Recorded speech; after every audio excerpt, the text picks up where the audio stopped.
प्रस्तुत काल आपण 5व्या अध्यायात पदार्पण करून 37 क्रमांकाच्या ओळीला येऊन थांबलेलो होतो. 5वा अध्याय जो आहे तो कर्म संन्यास योग सांगतो जीवाला. कर्म करत असताना महात्मा कसा कर्म करत असताना त्या कर्माशी राहतो, कर्मात राहतो, पण त्या कर्माने लिप्त कसा नाही होत. सिद्धांची लक्षणं सांगणारा हा अध्याय आहे. सिद्धांच्या लक्षणातून सिद्धांची लक्षणं साधकाची काय असतात? साधना असतात. कसे वागायचे बाबा, कसे वागायचे महाराज, हे वागता पाहता पाहता पाहता पाहता हा बी तसाच होऊन जातो. कारण आपल्याला सगळे धर्मग्रंथातले इतिंभूत ज्ञान अवगत नसतं, पण साधूमध्ये ते पूर्णपणे उतरलं असतं. म्हणजे मामासाहेब दांडेकरांबद्दल एक वाक्य काढतात लोक की मामासाहेब म्हणजे चालती बोलती ज्ञानेश्वरी होती. म्हणजे नंतर त्यांच्याबरोबर राहिल्यानंतर ते कसे वागतात, बसतात, चालतात, फिरतात, असा महात्मा आपल्याला जवळून पाहायला भेटला तर आपण भाग्यवान समजायचं. हो, कारण त्याच्यातून काय होतं, आपल्याला ती गोष्ट सहज साध्य होते. एरवी मात्र आपण 8 तास केला तरी ती गोष्ट होत नाही. आणि हा अध्याय तेच सांगणार आहे. आणि जाता जाता त्यांनी सांगितलं हा सगळा युक्तीचा आहे, परमार्थ हा युक्तीचा आहे, दांडगाईचं नाही, अंगबळाचा नाही. बाबा बी नेहमी सांगायचे हे जे ग्रंथ ज्याच्यावर ठेवले ते व्यासपीठ जे आहे ना ते युक्तीच आहे. प्रपंच सुद्धा युक्तीचा आहे. प्रपंच डोक्याने करतात. हा, काय अर्थ आपल्या अंगामध्ये हा आपल्या अंगात तेवढी ताकद नाही का आपण निश्चित तिथपर्यंत जाऊ शकतो. पण पुढच्याच पाहून पाहून आपण जातो. म्हणजे ड्रायव्हिंग सुद्धा करताना बघा, प्युअर ड्रायव्हर आहे ना तो काहीतरी डिस्टन्स ठेवूनच चालतो गाडीमध्ये. तर त्याला माहिती आहे त्याने अर्जुन ब्रेक मारला तर मी लगेच नको याला चिटकायला जायला. म्हणजे तेवढं, कारण पुढच्या स्टेज मागचा शहाणा पुढचा जसा चालतो, कारण ये वडील जे करती तया नाव धर्म ठेवीतील ये रती अनुष्ठिती सामान्य सकळ. मग साधू कसा वागतो हे पाहिल्यानंतर आपल्याला त्यांच्या हळूहळू हळू आपण त्यांचा तो क्रम आपल्या जीवनात उतरत जातो ना आपण ती गोष्ट तो 18व्या अध्यायात तो विस्तृत वर्णन येणार आहे की सिद्ध कसे झाले, साधू कसे झाले, आणि त्यांच्या मागे जर आपण गेलो तर आपणही तसे जाऊ. मग ते सांगितलं जो युक्ती पण ते पार्था चढे मोक्ष पर्वता. मोक्षरूपी पर्वतावर आपल्याला चढायचे, पण युक्तीने चढायचे. तसं आपण अंगबळाने गेलो तर थकून जाऊ शकतो.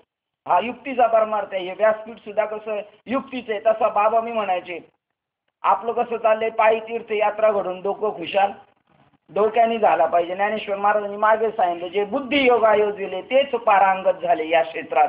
जे इह आणि उभय सांडिले पाप आणि पुण्य. पाप आणि पुण्याच्या अतीत व्हायचा आपल्याला जो युक्तिपंथाने पाडता चढतो मोक्ष पर्वतावर तो महासुखाच्या आणि निमाथा.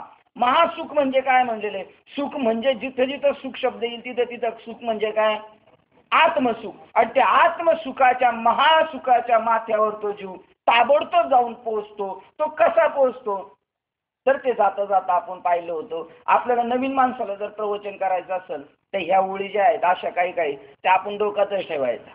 जसं ते ज्ञान पैगा भरवी किंवा ओम नमोजी आद्या.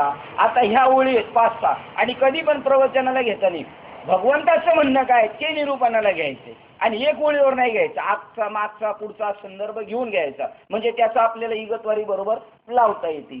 पहा 5व्या अध्यायातल्या 7व्या नंबरच्या श्लोकमध्ये आपण येऊन थांबलो होतो. जेने भ्रांतीपासून हिरतले 8 नंबर लिहिले. 8 नंबर हिरतलेवर लिहिलेले आहे. काय 8 मध्ये हिरावून घेतले, मन हिरावून घेतले. भ्रांती झाली होती, खांबे पण दिसत होतं भूत. तसं देव आहे पण दिसत आहे जग. देवाचे तत्व आत्मा आहे पण दिसतोय देह.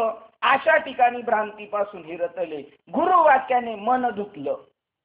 गुरुवाक्याने काय केलं, मनाने मळकटपणा आला होता. मी आत्मा असताना सुद्धा मी देव आहे या मनावर मळकटपणा आला होता, तो धुतला. आणि मग तेच तर महत्वाचं आहे. रोज आंघोळ करतो कशासाठी, जे आल्याचे फळ अंगे लागू नये दी मळ. कोणताही मळ लागू नये. मग तीर्थयात्रा जाऊन तोच मळ घालवायचा आहे. कोणता मळ घालवायचा आहे, मनाचा मळ घालवायचा आहे. आणि मनाचा मळ घालवायला गुरुवाक्य मन धुतले मग आत्मस्वरूपी घातले हरोनिया. 9 नंबर सांगितलं. मग मात्र आत शिरलं आत्मस्वरूपामध्ये त्याचं मन गुंतल्यानंतर कसं काय झालं तर जैसे समुद्री लवण न पडे तववरी वेगळे अल्प आवडे. मग होय सिंधूचे एवढे मिळे तेव्हा. जोपर्यंत आपल्या घरात डब्यामध्ये मीठ आहे तोपर्यंत अर्धा किलो 1 किलो त्याला म्हणणे. पण ज्या दिवशी ते समुद्रात पडेल तेव्हा ते मीठ केवढं होईल. कारण मीठ कशातून निर्माण झालेले, जन्माला आलेले समुद्रातून. नोहे सरिता निराळे लवण मेळविता जळे. माझे चित्त तुझ्या पाया मिठी पडली पंढरी राया, हा दृष्टांत दिला. तसा जीव जो आहे तो कुठून निर्माण झालेला आहे, तर मम अंश जीव लोका, जीव जो आहे तो देवाचाच अंश आहे. त्यामुळे तो जर देवाशी एकरूप झाला तर मग तो जरी देहपाने संकुचित असला, परिच्छिन्न असला, 3.5 हाताचा जरी दिसला असता, पण तो जीव जर देवाशी एकरूप झाला तर तो होय आकाश एवढा होऊन जातो. जसं मीठ अर्धा किलो 1/2 किलो आहे, पण समुद्रात मिळाल्यानंतर समुद्र एवढं, तसा जीव स्वभावता परमात्मा स्वरूप आहे. तो जेव्हा परमात्म्याशी एकरूप होईल तो केवढा होईल, परमात्म्या एवढाच होईल. त्यांनी सांगितलं जोपर्यंत समुद्रात मीठ पडत नाही तोपर्यंत ते वेगळे. त्याप्रमाणे जैसे तैसे संकल्पोनी काढिले, जयाचे मनच चैतन्य झाले. मन काय झालं आता, तू मन हे मीच करी, म्हणजे देवच करायचं, मनालाच देव बनवून टाकायचं. हो, मग मात्र त्याचे मनच चैतन्य झाले. त्याने एकदेशी, म्हणजे दिसायला एकदेशी 3.5 हाताचाच आहे, पण त्याने व्यापिले लोकत्रय, तो 3ही लोकाला व्यापून राहिला. एवढा मोठा झाला 3.5 हाताच्या शरीरात असलेला जीव. तो जीवात्म्याला स्वतःच्या स्वरूपाची ओळख झाल्यानंतर तो म्हणला मी काही एवढा नाही, मी व्यापक आहे. जसं बाबा सांगायचे तुमच्या नाकातलं आकाश प्रकाश वायू तुमच्या पुरता नसून तो कसा आहे जगभर आहे, तसा तो जगभर झाला. काल आपण जाता जाता ते पाहिलं होतं, अनु रेणुनी तुकडा तुका आकाशा एवढा. हे कशामुळे झालं, सांडिली त्रिपुटी दीप उजळला. त्रिपुटी होती कोणती, ती त्रिपुटी पुढे आले, करता कर्म करावे, करता कर्म आणि केलं पाहिजे कर्तव्य, हे तर या खुंटले स्वभाव आहे. ती त्रिपुटी संपली, किंवा ध्येय ध्याता ध्यान त्रिपुटी संपली. ज्ञेय ज्ञाता आणि ज्ञान ही त्रिपुटी संपली. कारण ज्ञेय म्हणजे परमात्मा, ज्ञान म्हणजे जे बाबाकडून दीक्षा घेतली ते तेच आहे, आणि ज्ञाता म्हणजे मी ज्ञान घेतलं आणि मी आता ध्यान धारणा करायला बसलो असा ज्ञाता. हे तिन्ही वेगळे संपले. ध्येय ध्याता ध्यान संपलं, ज्ञेय ज्ञाता ज्ञान संपलं, आणि कर्ता कर्म आणि कर्तव्य हे संपलं, कार्य ते संपलं. उजळला दीप, सांडिली त्रिपुटी दीप उजळला घटी. मग ही त्रिपुटी कशी काय टाकता येईल आणि दीप कसं काय उजळला, म्हणजे आत्मस्वरूप ओपन झालं आणि ह्या सगळ्या गोष्टी. मग आत्मस्वरूप जेव्हा ओपन होतं त्यावेळेला काय होतं, भवभ्रमाचा व्यापार. काय त्याचं आदलं चरण आहे, त्याच्या आदलं चरण बघा थोडं, त्याचा पूर्वार्ध काय, सांडिली त्रिपुटी गिळून सांडिले कलेवर. हे सगळं कलेवर हे शरीर आहे, हेच मी त्याच्यावर ते गिळून टाकलं, त्याच्यावर पाणी सोडून दिलं, गिळून सांडिले कलेवर. आणि जे मी आतापर्यंत कर्तृत्व करत होतो ते माझ्या भवभ्रमाचा व्यापार. मी जे करत होतो मला येऊ करायचं हा सगळा भ्रम होता आणि तो व्यापार संपला. आता तुकाराम महाराज म्हणतात असा जो महात्मा झाला, तुका म्हणे आता उरलो उपकारा पुरता. बस साधूचं जीवन तेवढ्यासाठी, त्याला आता काहीच करायचं राहिलं नाही. ते सांगतात आता करता कर्म करावे, हे कुंटले तया स्वभावे, त्याच्या स्वभावातूनच संपलं. आणि करी जरी आघवे तरी तो अकर्ता. जसं देवाबद्दल सांगितलं जातं कर्तुम अकर्तुम अन्यथा कर्तुम, हा जीव बी तसाच आहे, पण त्या जीवाला महात्म्याने त्या स्वरूप स्थितीवर जर नेलं, तो जर त्याच ठिकाणावर गेला तर तोही तसाच होतो. तो असा होता इथपर्यंत काल येऊन थांबलो होतो, त्याला कोणतंच कर्तव्य नाही. मग तो कर्म करतो की नाही, तो सगळे करतो. मग अर्जुनाला ही युक्ती सांगतात. अर्जुन म्हणतो मी लढाई करणार नाही, मला पाप लागेल. पण तू असा झालास तर मग तुला काय कर्तव्य कर्म उरलं, करायचं आहे पण काही तुझ्या नावावर लागणार नाही. कारण तू कसा होशील, अकर्तृत्ववान होशील. जरी करी तरी अकर्ता तो. त्यांनी सगळं जरी केलं तरी त्याने काहीच केलं नाही. इथपर्यंत काल आपण आलो होतो. आता पुढील विषयाकडे वळूया.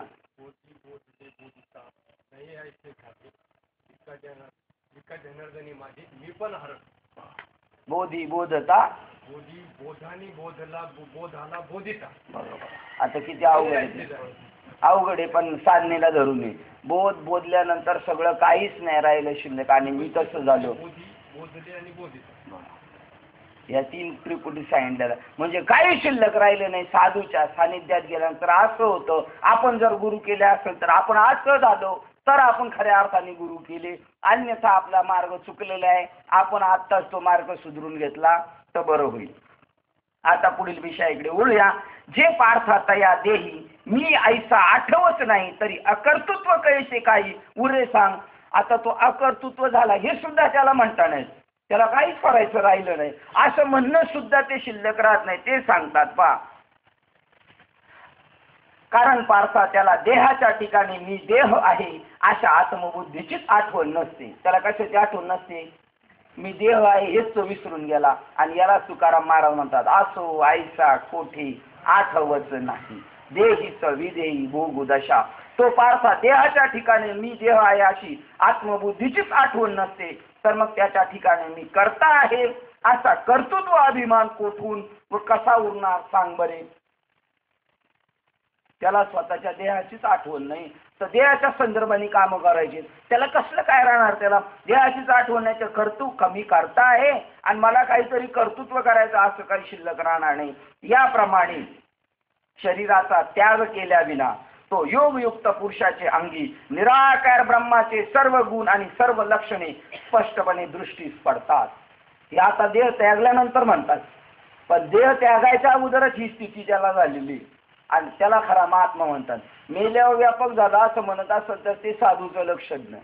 साधू हय्यात असतानाच देह काय म्हणतात, याच देही याच डोळा भोगू मुक्तीचा सोहळा. आता मुक्तीचा सोहळा म्हणजे काय? मेल्यावरचा सोहळा आहे का? मी मुक्त झालो आणि तिथून पुढे त्याचे सगळे व्यवहार आहेत, तो त्याचा काय सोहळा आहे. जसा लग्नाचा सोहळा, बारशाचा सोहळा, असे अनेक सोहळे असतात, तसा हा आपल्या जीवनात सोहळा आहे. कोणता? याच देही याच डोळा आणि कोणता भोगू? मुक्तीचा सोहळा. मुक्त झाल्यानंतर तिथून पुढे जो तो वावरतो ना, तो त्याचा सोहळा. म्हणजे तुकाराम महाराज म्हणतात, तुका म्हणे मुक्ती परिनिली नोरी. आणि आता दिवस 4 आता उरलेले दिवस जे खेळीमेळी वातावरणामध्ये अशा प्रकारे याप्रमाणे शरीराचा त्याग केल्याशिवाय त्या योगयुक्त पुरुषाच्या अंगी निराकार ब्रह्माचे सर्व गुण आणि सर्व लक्षणे दृष्टीस पडतात. एरवी इतर लोकांप्रमाणे तोही एक शरीरधारी असून सर्व व्यवहारात वावरत आहे असे दिसते, तरी तोही नेत्राने पाहतो, कानाने ऐकतो, तरी त्या शरीर व्यवहारामध्ये तो मुळीच लिप्त होत नाही. हे नवल आहे. आता या शरीराचे ना आपल्या दृष्टीने तो डोळ्यांनी पाहतो तरी तो म्हणतो मी काय पाहिलं, कानाने ऐकतो तरी काय म्हणजे तुका बहिरा झाला का आंधळा झाला. हे एक आश्चर्य, आणि हे आश्चर्य आपल्या जीवनात उतरलं पाहिजे. याला साक्षीभूत भाव म्हणतात. सगळे त्याची इंद्रिय सगळे व्यवहार करतात, पण तो म्हणतो आपण काहीच करत नाही, कारण हे सगळे व्यवहार प्रकृतीच्या गुणधर्मानुसार होत असतात. डोळे पाहणे हा कोणाचा गुणधर्म आहे? डोळ्याचा. ऐकणं हा कानाचा आहे. पण मी याच्यापेक्षा, आणि मी हे तो कोण आहे? मी आत्मा आहे बस. आणि मी आत्मा काहीच करत नाही, कारण आत्मा अकर्तृत्ववाने त्याला काहीच चिटकत नाही.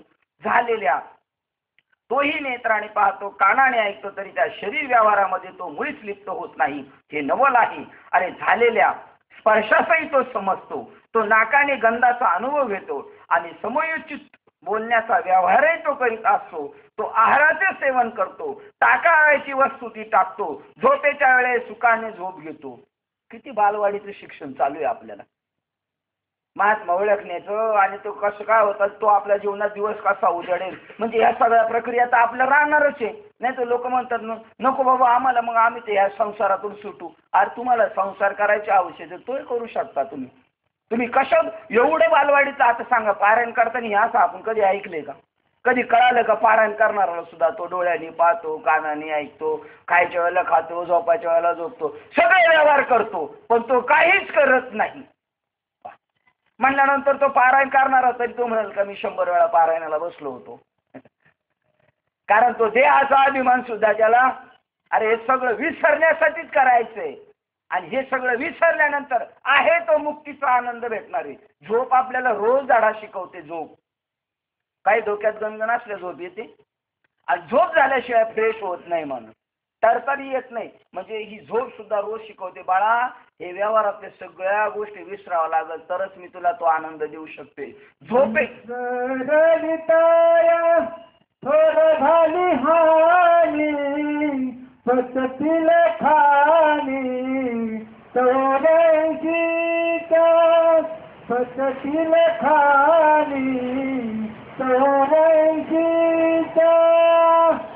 हे विसरायचं गोल्डे बाबा आपल्याला सगळं. हे विसरायचं. हे सगळं विसरू ना तेव्हा स्वयंस्थिती निर्माण होईल. तुझं पाहता नाही, अजून दुसरं पाहणं, देह भाव हे विसरायचं आपल्याला. काय विसरायचंय? देह भाव विसरला तुझं पाहता विठ्ठला. म्हणजे आपल्याला देह आणि देहाच्या संदर्भाने असणारं सगळं कर्तृत्व काय करायचंय? विसरायचंय. आणि ते विसरल्यावर स्वयं तयार होणार आहे. हा, ज्याची गेली देहांता तोच जाणा ब्रह्म झाला. पहा, मग ही गोष्ट आपल्याला विसरायची. मग झोप आपल्याला रोज शिकवते. व्यवहारातले सगळ्या गोष्टी जेव्हा विसराल तेव्हा आत्मसुखाचा म्हणजे झोपेत सुद्धा कोणता आनंद मिळतो माहितीये का? आत्मिक आनंदच मिळतो. कारण तो निर्विषय झालेला आहे, निर्विकल्प झालेला आहे. कोणतंही चित्त त्याचं शांत आहे, इंद्रियांची शांती. आणि जेव्हा सगळं शांत होतात तेव्हा ते पुन्हा युटर्न मारून बॅक येतात सगळे. आणि ते बी शांत होतात तेव्हा खळबळ करायची थांबली. आणि मग त्याला जो आनंद मिळतो तो कोणता आनंद मिळतोय? तो आत्मिक आनंद मिळतो. म्हणून तो दुसऱ्या दिवशी म्हणतो आता तरतरीत निघालो, आता 500-600 रुपये आल्याशिवाय घेऊन राहणार नाही. पण संध्याकाळी आला का परत थकला आणि परत सकाळी रात्री झोपला का सकाळी फ्रेश होऊन जातो. कारण देहाची अवसानं तो विसरून जातो रात्रीमध्ये आणि आत्म्याचा आनंद लुटत असतो. आणि आत्मा आनंदामध्ये त्याला मग पुन्हा चैतन्यमय स्थिती निर्माण होते. दुपारी बी झोपल्यावर कोणता आनंद मिळतो? मग नुसतं झोपा ना आत्माचा आनंद लुटा. झालेला स्पर्शही तो समजतो, नाकाने गंधाचा अनुभव घेतो आणि समयचित्त बोलण्याचा व्यवहारही करतो. तो आहाराचे सेवन करतो, टाकायची वस्तू ती टाकतो. झोपेच्या वेळी सुखाने झोप घेतो. आपल्या इच्छेप्रमाणे तोही चालत असताना दिसतो व त्याचप्रमाणे ज्या ज्या वेळेस जी जी कर्मे करावायची ती ती सर्व करतो. हे खरे, हे एक एक काय सांगावे? हे श्वासोश्वास करणे, डोळ्यांच्या पापण्यांची उघडझाप करणे इत्यादी करून या सर्व काही गोष्टी त्याच्या ठिकाणी दृष्टीस पडतात. परंतु पार्था आपल्या अनुभवाच्या बळाने तो त्या गोष्टीचा मुळीच करता नसतो. हे पापणी आपली सारखी हलती, आपल्या मनाने हलती होय. आता काहींचे तर आपली तरी सारखी, काहींचे सारखी सारसार चालती, ती का आपल्या मनाने चालती का? त्याचं कर्तृत्व कोण घेतोय का आपल्याकडं? श्वासोश्वास आपल्या सत्तेने चाललाय का? त्याचं कर्तृत्व घेतोय का? ह्या दोन ज्या गोष्टी जशा नित्य आहेत तशा सगळ्या गोष्टी आपल्या नित्य झाल्या पाहिजे. आपल्याकडं काहीच नाही आलं पाहिजे. त्यावेळेला त्याला कळेल. श्वास घेण्याचं कोण म्हणतोय का मी श्वास घेतोय म्हणून? त्याचं कर्तृत्व घेतलंय का कोणी? पापणी हलवायचं कोणी कर्तृत्व घेतलंय का? हे सगळं जसं तो पाहतो तो आत्म अनुभवाने त्याच्याकडे ती सत्ता घेतच नाही. त्या बळाने तो त्या गोष्टीकडे मुळीच कर्तृत्व देत नाही, करता नसतो. कारण जेव्हा तो भ्रांतीरूप अंथरुणावर निजला होता, हा काकडा काय माहिती का? काकडा उठवण्याचा प्रयत्न आहे झोपलेल्यांना, म्हणजे अंथरुणात झोपलेल्यांना नाही. जे खरोखर टाळ वाजून काकडा करतात त्यांना उठवण्याचा प्रयत्न आहे. पण दुर्दैव आहे हा त्याला म्हणतो झोपलेला आहे, तो म्हणतो याला झोपलेलं आहे. झोपलेल्यालाच माहित नाही आपण झोपलेलो आहोत का काय. पहा, कारण जेव्हा तो भ्रांतिरूपी अंथरुणावर निजला होता, ज्याला वाटतं मी देह आहे तो कसा आहे? भ्रांतिरूप अंथरुणावर निजलेला आहे. मग किती मोठा असू द्या, पण त्याला जर देहाचं तादात्म्य असेल, त्याचं देह अहंकार जर त्याच्याकडे असेल तर तो कोण आहे? तो झोपलेलाच आहे. आणि यांना उठवण्यासाठी साधू संतांचा काकडा आहे. भ्रांतिरूप अंथरुणावर निजला होता तेव्हा स्वप्न सुखात बुलला होता आणि झोपला. तो कशाच्या अंथरुणावर झोपलाय?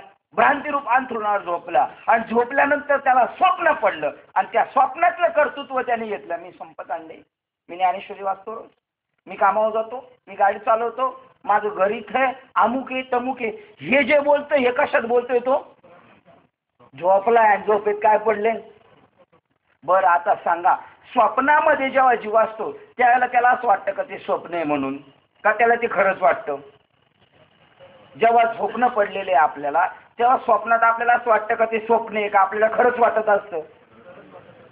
मग आता ह्या जीवाला सगळ्यांना स्वप्न पडलेले, त्यांना हे जग खरंच वाटेल का खोटं वाटेल? बघा असला परमार्थ हा साधूचा उरफाटा मार्ग आहे. म्हणजे एवढे झोपलेले साधूचं म्हणणं आहे. आणि या सगळ्यांना वाटते आपण जाग, आणि आपण लोकांना जाग करा जाऊ. कोण इकडे या गावाला जाते, तो कोणत्या गावाला जाते. आणि हे झोपतच यांचं फिरणं चालू आहे. झोपत चालायची सवय असते माहिती ना काय लोकांना. स्टेशनला जाऊन याचा झोप येत काही काही, आणि दुसरा त्याला भेटलं का घेऊन येतो घरी. सांगा बरं. मी हे अशी सगळं झोपेत येत असं आश्चर्य वाटलं पाहिजे. आणि या झोपेत तुकाराम महाराज होते. पण दुर्दैव दुर्दैव सांगणाऱ्याला कळालं नाही. इथं चालू होतं कुठं? भोपाळला जगन्नाथपुरीला चालू होता सत्संग ज्ञानेश्वरीचं. आपल्या इकडे ते मागे आले होते का महात्मा ते सदानंद स्वामी ब्रह्मचारी बालयोगी सदानंद महाराज, त्यांनी तो तिकडे अटेंड केला होता. तिथं रोज संध्याकाळी शास्त्री लोक बरं का बाबा कीर्तनाला, त्यांनी अभंग घेतला. उजळले भाग्य आता अवघी चिंता वारली. आणि त्यांनी सांगितलं म्हणे तुकाराम महाराज देहूवरून दर मजल करत आले. थकले, जाम थकले म्हणले. थकल्यानंतर आले आणि जिथं बाबाजी चैतन्य होते तिथं आले आणि त्या पारावर ते बसले. आणि तिथं मग बाजूलाच नदी वाहत होती. थंडगार हवा सुटली आणि हवा सुटल्यानंतर त्यांना डुकला लागला. आता ते झोपायला आले होते हो इकडं. अरे काय आज त्यांना डुकला लागला आणि डुकला लागल्या ते तिथंच पडले. आणि सकाळ झाल्यावर त्यांना आठवण झाली. आणि सकाळी उठल्यावर त्यांना कळालं मला स्वप्नात तुकाराम महाराजांनी अनुग्रह दिला. बघा आता बाबाजी चैतन्यांनी अनुग्रह दिला. सांगा आता किती अज्ञानातली भक्ती चाललेली आहे. किती अज्ञानी लोक धर्माच्या व्यासपीठावर आहेत. आणि यांच्याविषयी तुकाराम महाराज म्हणले अज्ञानाचा बंडांविषयी आम्ही बंड केलेले यांच्याविषयी. आणि या पाखंडांचं आम्हाला काय करायचंय. या झोपेत होते तुकाराम महाराज बी समजत होते मी वाण्याच्या कुळा जन्माला आलो. आमच्या बापाचा सावकारकीचा धंदा, मी मोरे कुटुंबाचा कुणबी माणूस आहे आणि मला अनुग्रह द्या. ते म्हणले हे सगळं विसर. आणि बाबाजी चैतन्यांना ते सांगितलं. आजही आळंद ओतूरमध्ये चैतन्य विजय नावाचा ग्रंथ आहे 15 का 20 रुपयाचाच विकायला आहे. आणि त्याला संपादक आहे पांडुरंग अनाजी घुले, गुरुवारी पांडुरंग अनाजी घुले. काय लिहिलेले पहा त्याच्यात मध्ये काय उच्चारण दिलं. आणि बाबाजीलाच सांगितले, पहिले सद्गुरू बाबाजीलाच सांगितलं आणि तू झोपला होता, झोपेत तुला वाटलं मी बाबाजी. आणि तू बाबाजीला समजतो बाबाजी. अरे बाबाजी हे तुझं टेम्परवारी नाव आहे, तू ब्रह्म आहेस. मग तो म्हणला मी ब्रह्म आहे तर मग मी का असं झालो. मग कशी घसरण झाली त्या चैतन्य विजय ग्रंथात सांगितलं. हे एवढे सगळे झोपलेले. याच झोपेत तुकाराम महाराज होते. त्यांना स्वप्नात अनुग्रह दिला. म्हणजे आता मी ज्ञानेश्वरी वाचतो हे जे मला वाटते हे काय स्वप्न आहे. आणि या स्वप्नामध्ये त्या जीवाला स्वप्नात स्वप्न खरं वाटतं. स्वप्नात स्वप्न खरे, जागं झाल्यावर मग मात्र स्वप्न छे काय घाबरायचं कारण आहे. त्याप्रमाणे जेव्हा तो भ्रांतिरूपी अंथरुणावर भिजला होता तेव्हा स्वप्न सुखाने भुलला होता.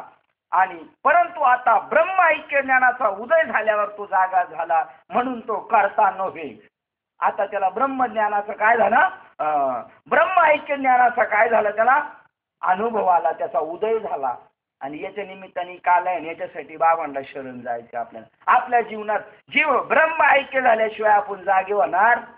आणि जोपर्यंत ज्याचं जीव ब्रह्म ऐक्य नाही झालं ते सगळे कसे आहेत, ते झोपलेले आहेत ते सगळे. आता आत्मचैतन्याच्या आश्रयाने सर्व इंद्रियांच्या वृत्ती आपापल्या विषयात व्यवहार करीत असतात. दिव्याच्या उजेडावर ज्याप्रमाणे घरातील सर्व व्यवहार चालतात पण स्वतः दिवा त्या व्यवहारापासून अगदी अलिप्त असतो. आता रात्रीचं लाईट चालू ठेवले, देवाचे दागिने पळवले, पेटी पळवली, नाही तर ज्ञानेश्वरी वाचली, चांगलं केलं वाईट केलं तर दिव्याला विचारलं काय रे तुझ्या सत्तेत झालं तो आपल्याला काय माहीत. जसा दिवा त्याचं कर्तृत्व घेत आहे पण त्याच्या सत्तेवरच सगळं चाललंय तसं आत्म्याच्या सत्तेवर इंद्रियांचे सगळे व्यापार चालू आहेत. पण आत्मा म्हणतो आपल्याला काही माहीत नाहीये. पण तो स्वतः दिवा त्या व्यवहारापासून अगदी अलिप्त असतो. त्याप्रमाणे तो योगयुक्त शारीरिक सर्व कर्मे करीत असतो पण तो व्यवहारापासून अगदी अलिप्त असतो. ज्ञान्यांकडून कर्मे होत असतात पण कमळाचे पान जसे पाण्यात असूनही भिजत नाही तसा तो ज्ञानी सर्व कर्मे करतो तरी पण त्याही कर्मबंधनाने आकळला जात नाही म्हणजे बांधला जात नाही. आणि आपल्याला ते ज्ञान प्राप्त करून आपल्यालाही त्या स्थितीवर जायचं. हे असे ज्ञानी झाले म्हणून आपण ऐकून तसं नाही व्हायचं, तर आपल्याला सुद्धा तेच करायचं ना. आपल्या जीवनात तो आनंद येण्यासाठी हा आपला उपक्रम आहे. पहा, ज्या कर्मात बुद्धिपूर्वकत्व दिसत नाही व मनाचा विचाराचा अंकुर उगवत नाही. बुद्धिपुरस्कृत केलेले बुद्धिपूर्वक केलेले कर्म असं नाही. बुद्धिपूर्वकत्व दिसत नाही व मनाचा विचाराचा अंकुर उगवत नाही. असं माझ्या मनासारखं झालं पाहिजे असं नाही, खास हेतूने केले असं नाही. असा जो कर्म व्यवहार त्या व्यापाराला कायिक कर्म म्हणतात. हेच यापेक्षा जास्त स्पष्ट करून सांगतो ऐक. जसे लहान मुलाचे खेळण्याचे व्यापार मन किंवा बुद्धी यांना सोडून कोणतेही फल नसताना करते. लहान पोरं करतात काय तसं त्याप्रमाणे अहंभावरहित होतात. तसे योगी लोकही इतर लोकांप्रमाणे केवळ देहानेच लोक हेतू वाचून कर्मे करतात. पहा त्यांनी उदाहरण दिलं. ठरून असं त्याचं कर्म नाही, काही कर्म चालू आहे त्याचं, पण मनाने ठरून बुद्धीने ठरून असं नाही. लहान पोरग खेळतो पण ते काय ठरून खेळतंय का?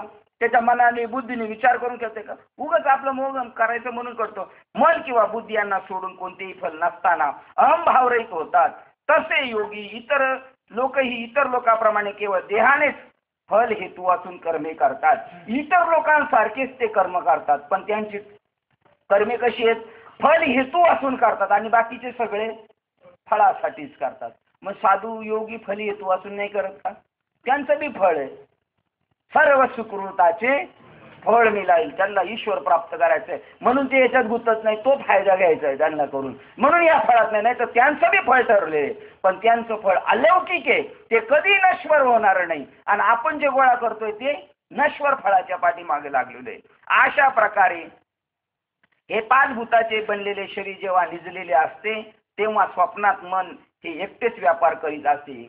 याला मानसिक म्हणतात. आता काही सांगितलं, आता मानसिक सांग. अर्जुना हे एक नवल आहे. या वासनेचा असा अफाट पसारा आहे की ती देहाला कळू देत नाही, पण त्याच्याकडून सुख दुःख मात्र भोगविते. अरे इंद्रियांना ज्याची वार्ताही नाही असा जो व्यवहार उत्पन्न होतो त्यालाच केवळ मानसिक कर्म असे म्हणतात. योगी लोक तो केवळ मानसिक व्यवहारही करतात. बघा त्यांना बी मानसिक व्यवहार त्यांचे होतात, परंतु ते त्या कर्माने बांधले जात. म्हणजे सगळं आपल्यासारखंच आहे त्यांचं, आपल्यासारखं, आपल्यापेक्षा वेगळे नाहीयेत. कारण त्यांनी अहंकाराची संगतीच टाकलेली आहे. कोणत्या अहंकाराची संगती टाकली? देह अहंकार, देहाचं कर्तृत्व. देह अहंकार म्हणजे काय? जी वस्तू बनतो तो म्हणतो मी तेवढाच आहे. आता ही वाटी आहे ना, ही ओळख करून देते मी कोण आहे. हिला म्हणायचं ह्या वाटीने काय घेतलाय? अहंकार घेतलाय. ही म्हणते मी वाटीच आहे. आता हिला एवढं कळायला पाहिजे आपण वाटीने, आपण काय स्टील आहे. बस तसं या माणसाने अहंकार घेतला, मी हा देहच आहे. आणि त्यांनी फक्त त्याला एवढंच कळायला पाहिजे मी देह नाही, मी कोण आहे? मूलतत्व आत्मा आहे. जसं याचं मूलतत्व स्टील आहे तसं आपलं मूलतत्व काय? आत्मा आहे. ज्याने आत्मस्वरूपाची ओळख करून घेतली तो देह अहंकार घेत नाही. आणि हा मागणी प्रकरणात सांगितलं. अहंकाराची बाधा न हो कवणे काळी, कोणाला होऊ नये? ही संत मंडळी सुखी व्हावी. कोणाला अहंकार होऊ देऊ नये? गावातल्या लोकांना नाही, बाबांचं म्हणणे गावातल्या लोकांना नाही, संतांना अहंकार नको होऊ द्यायला. नाम घेतलंय, साधना करतो तो, आता संतत्वाच्या हिशोबात आलंय, पण त्याला आता अहंकार होऊ देऊ नाही. तर एवढं जरी झालं का ते परत त्याला कल्पना होऊ देऊ नको. कल्पनेची बाधा. आणि ही संत मंडळी बघा, आता कोणत्या मंडळीला कल्पना नको होऊ देऊ? आणि काय कल्पना नको होऊ देऊ? मी देव आहे ही कल्पना नको होऊ देऊ. मी हरिभक्त परायणे ही कल्पना होऊ देऊ नको. मी गायक आहे ही मला कल्पना, माझं हँडल मध्ये नाव नाही, म्हणजे ही कल्पना शरीराच्या मुळे आहे ना, ही शरीराची कल्पना त्याने टाकावी. कल्पनेची बाधा ही काय आहे? बाधा आहे. आत्म्याला आलेली बाधा आहे. कल्पनेची बाधा न हो कोणत्याच काळी. ही संत मंडळी अहंकाराचा वारा न लागू राजशा. कोणाला? माझ्या विष्णूच्या दासांना. यांना लागण्याची शक्यता आहे. त्यांचा काही हिसाब नाही. पण आता शाळेत आलेल्याच पोरांची शिक्षक काळजी करणार ना. आता जी गुरु गेल्यात, आईला स्वयंपाक करायला मदत करतात, त्यांची काळजी करणार का? शाळेत आलेल्या मुलांची काळजी करणारी शिक्षक. आता ही शाळेत आलेली नापास नाही झाली पाहिजे याची काळजी घेतात. कारण पोरांपेक्षा काळजी कोणाला आहे? शाळेला जास्त काळजी आहे. आणि शाळा म्हणजे इटा माती दगड नाही का? का गुरुची शाळा म्हणजे? शाळेला काळजी म्हणजे कोणाला? इटा माती दगड ते कौलं बिवलं त्यांना काळजी आहे नाही का आपली? पोरं नापास नको व्हायला. शाळा जरी कळली तर देव कळल. शाळा म्हणजे कोण? शाळेला काळजी सगळं. म्हणजे कोणाला काळजी? शिक्षकाला काळजी आहे ना. त्यांनी विडा उचललाय ना, त्यांनी विडा उचललेला या सगळ्यांना सोडवायचा. बघा म्हणजे शाळा समजली म्हणजे शाळेला काळजी, पोरांना काही गरज नाही. मग अशा प्रकारे पंचमहाभूताचे अर्जुना हे एक नवलच आहे. हो, अरे इंद्रियांना ज्याची वार्ता नाही असा जो व्यवहार होतो त्याला केवळ मानसिक कर्म असे म्हणतात. योगी लोक तोही केवळ मानसिक व्यवहार करतात, परंतु ते त्या कर्माने बांधले जात नाही, कारण त्यांनी अहंकाराची संगती टाकले, त्यांचा देह अहंकार संपला. आणि यालाच तुकाराम महाराज म्हणतात अहंकार झाला. आणि तुका म्हणे. आणि आता आपण कोणता अहंकार म्हणतो? घर बांधलं, हाले मी म्हणतो. अरे लय शुल्लक अहंकार. तो अहंकार मेल्यावर जाईल. तुम्हाला सांगू का, तंबाखूला इर्जित आलं का पैशाची आकड जाती. पैशाची आकड जाती, तंबाखूला इर्जित आलं दुसऱ्याकडे चुना मागायला लागलं जाती. ताकदीचा अहंकार आहे ना, तो बशीतला चहा असा विठ्ठल विठ्ठल म्हणायला लागला का ताकदीचा अहंकार जातो. स्वरूपाचा अहंकार, शरीरावर अशा सुरकुत्या पडल्या का तो जातो. पण देह अहंकार मेला तरी जात नाही, आणि जगला तर जगू देत नाही, मेला तर 84 लक्ष येऊन फिरवतो. म्हणून अहंकार झाला. तुका म्हणे हा देह अहंकार. आणि अहंकार गेला, पुढं काय? तुका म्हणे देव झाला. मग आता हे दोन आपल्याच हातात, अहंकार घालवायचं कसं काय? म्हणजे ते इंजेक्शन असं मजबूत बसलं पाहिजे डॉक्टरकडून का त्याला कळायला पाहिजे याला भूल झाली तरच ऑपरेशन होणार आहे पुढं. आणि हे भुलीचं इंजेक्शन आहे. देह भुली विसरणारा इंजेक्शन म्हणजेच ज्ञान आहे. जसे पिशाच्याची बाधा भूसंचार झालेल्या एखाद्या मनुष्याचे चित्त भ्रमिष्ट झालेले असते, मग त्या माणसाच्या इंद्रियांचे सर्व व्यापार अव्यवस्थित दिसतात. समोरून मनुष्य आले असता त्याला त्याचे रूप तर दिसते, कोणी हाक मारले असता ऐकू येते व तो स्वतः मुखाने शब्दाने उच्चारही करतो, परंतु त्या साऱ्या क्रियांची त्याला भान नसते. काय उदाहरण दिलं? ज्याला भूत लागले तो सगळे गावावर दिसतो. आता आपल्यातल्या एखाद्याला भूत लागलं ना आपण त्याला नावाने हाक मारली त्याला कळणार नाही, कारण त्याच्यामध्ये आता दुसरा जाऊन बसलेला आहे. त्यामुळे त्यांनी ह्या पहिल्या नावाचं कर्तृत्व सगळं सोडून दिले. आपण म्हणतो बघितलं माझ्याशी मी रामराम केलं महाराजाला, पण जय हरी केलं, पण महाराजांनी काही केलंच नाही. कारण आता तो महाराजने आता त्याच्यावर ताबा कोणी घेतलेला आहे, त्याच्यावर भूताचं संचार झालं. तो जसे सगळे कर्म करतो, पण आपल्याला पूर्वीची कर्माची तो काय ओळख देत तसा त्याच्यामध्ये हे संचार झाल्यामुळे त्याला त्याची कशाची जाण नाहीये. कोणी हाक मारले असता त्याला ऐकू येत नाही, तो स्वतः मुखाने शब्दाचा उच्चार करतो, परंतु त्या साऱ्या क्रियांची त्याला भान नसते, कारण चित्त जाग्यावर नसते. ते कोणाकडे गेलेले? भूत संचार झालेले. हे असो, साशंक फलावाचून निष्कारण जे जे काही कर्म करणे ते सर्व केवळ इंद्रियांचेच कर्म होय असे समज. मग श्रीकृष्ण अर्जुनाला म्हणाले, अरे याशिवाय सर्व ठिकाणी जाणणे किंवा जाणून जे कर्म करणे ते खरोखर बुद्धीचे कर्म आहे असे समज. ते योगी बुद्धीला पुढे करून मनपूर्वक कर्माचे आचरण करतात, परंतु ते वस्तुतः नैष्कर्म्यतेच्या पेक्षाही मुक्त झाल्याचे असल्याचे दिसतात. जसा कर्मानुष्ठानात अहंभाव नसतो तसं कर्म सापेक्ष निष्कर्मतेचाही अहंभाव नसतो, तर देहास अहंभावाचा समूळ बाध झालेला असतो हे तात्पर्य होय. मग तो कर्माचं कोणतं फळ घेत नाही, म्हणजे तो नैष्कर्म्य स्थितीला प्राप्त झालाय अशी त्याला आठवण नाही. मी मुक्त आहे ही आठवण नाही, आणि मी बद्ध आहे ही आठवण नाही, कारण हे सगळं त्याच्या देह अहंभावाच्या दृष्टीनेच होतो. हा मी मुक्त झालो बरं का, हे कशाच्या योगाने म्हणतोय? तो देह अहंभावाच्या योगाने म्हणतो. आणि मी बद्ध आहे हे बी कशाच्या योगाने म्हणतोय? आणि अहंभावच गेला, त्यामुळे मी मुक्त आहे बी विसरला आणि मी बद्ध आहे हे बी विसरला तो. कारण बुद्धीपासून देहापर्यंत कोठेही त्यांना अहंकाराची आठवण सुद्धा होत नाही. जो अहंभाव म्हणतात तो त्याच्या कुठंच नाही. बुद्धीपासून तर देहापर्यंत कुठेही त्यांना अहंकाराची आठवण सुद्धा होत नाही. म्हणून हे कर्मानुष्ठान करीत असले तरी शुद्धच अलिप्तच असतात असे समज. देह अहंकार गेल्याची उदाहरणं तुकाराम महाराजांना शिव्या दिल्या, गाढव धिंड काढली तरी काहीच नाही. आणि ह्या परीक्षा आहेत, आणि ह्या परीक्षा त्या स्टेपला गेल्यावर आपल्यावर येणार.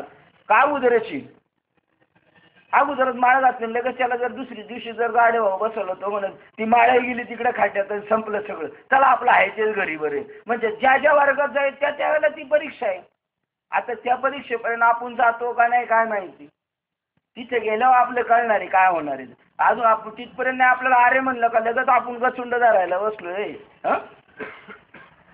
अरे कर्म करणारा मी आहे असा कर्तृत्व अहंकार न ठेवता केलेले जे कर्म तेच नैष्कर्म्य होय, हे गुरुपासून कळणारे मार्मिक तत्व ते जाणतात.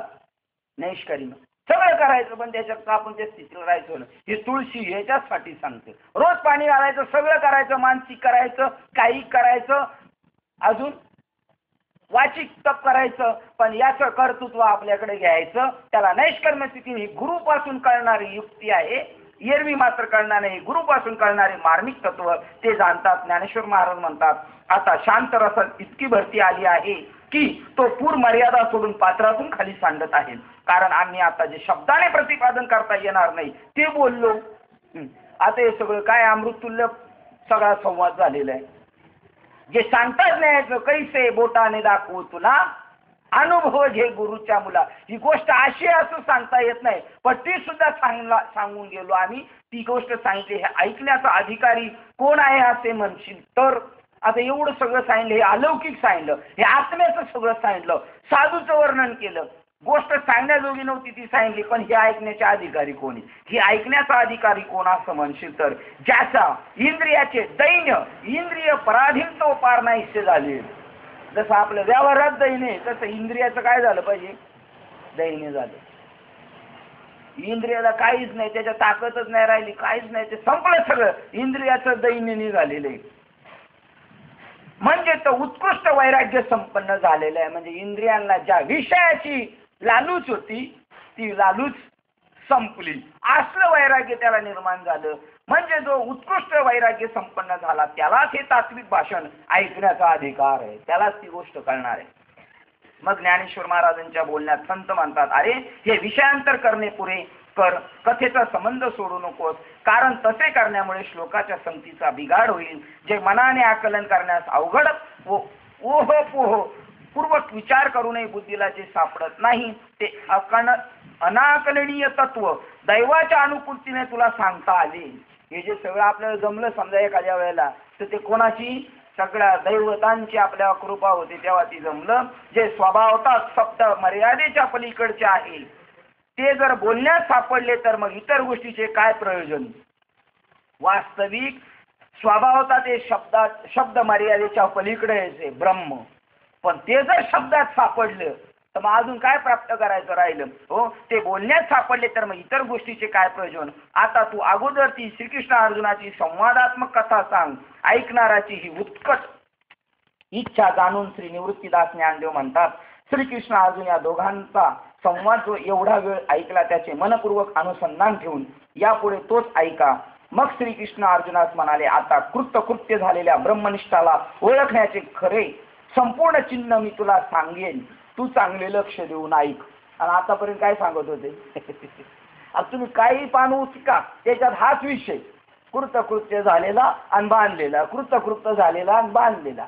मग आता आपण कशात बसतोय? म्हणजे तोच झाला सारखाच चालले, तीच भाज्या, त्याच भाज्या, अरे माग झाल्या भाज्या, त्याच भाज्या, तोच विषय. 5व्या अध्याय चालला तर मग त्याचा बारकाईने ऐका. आता तुम्हाला तीच गोष्ट सांगतो. हे पहा, आत्मज्ञानाने पूर्ण संपन्न झाला आहे व ज्याला कर्मफलाचा अगदी वीट आलेला आहे त्याला या जगामध्ये घर बसल्यास शांती घरात घुसून वरते आपण होऊन प्राप्त होते. बस या दोन गोष्टी आपल्याकडून जमल्या का आपल्याला जे पाहिजे ते आपल्या घरी येईल. सुखे येतो घरा नारायण पा. हे पहा, आत्मज्ञानाने जो पूर्ण संपन्न झाला आहे व ज्याला कर्मफलाचा अगदी वीट आलेला आहे. नको बस काय नको, आता बस झालं सगळं, असा वीट आला पाहिजे. त्याला या जगामध्ये घर बसल्यास शांती घरात घुसून वरते म्हणजे आपण होऊन प्राप्त होते अर्जुना. त्याहून दुसरा जो संसारी तो कर्मबंधामुळे अभिलाषाच्या गाठीने फलभोगाच्या खुट्याला बळकट बांधला जातो, त्याला सोडणं नाही. 2 पात्र दाखवली, एक सुटलेला आणि एक गुंतलेला. फलाच्या इच्छेने कर्माचरण करण्याप्रमाणे जो बाह्यता सर्व कर्मे यथासांग करतो, परंतु त्या कर्माचा मी करता नव्हेच अशा अकर्तृत्व बोधाने कर्माचा त्याग करतो, त्याविषयी उदासीन असतो.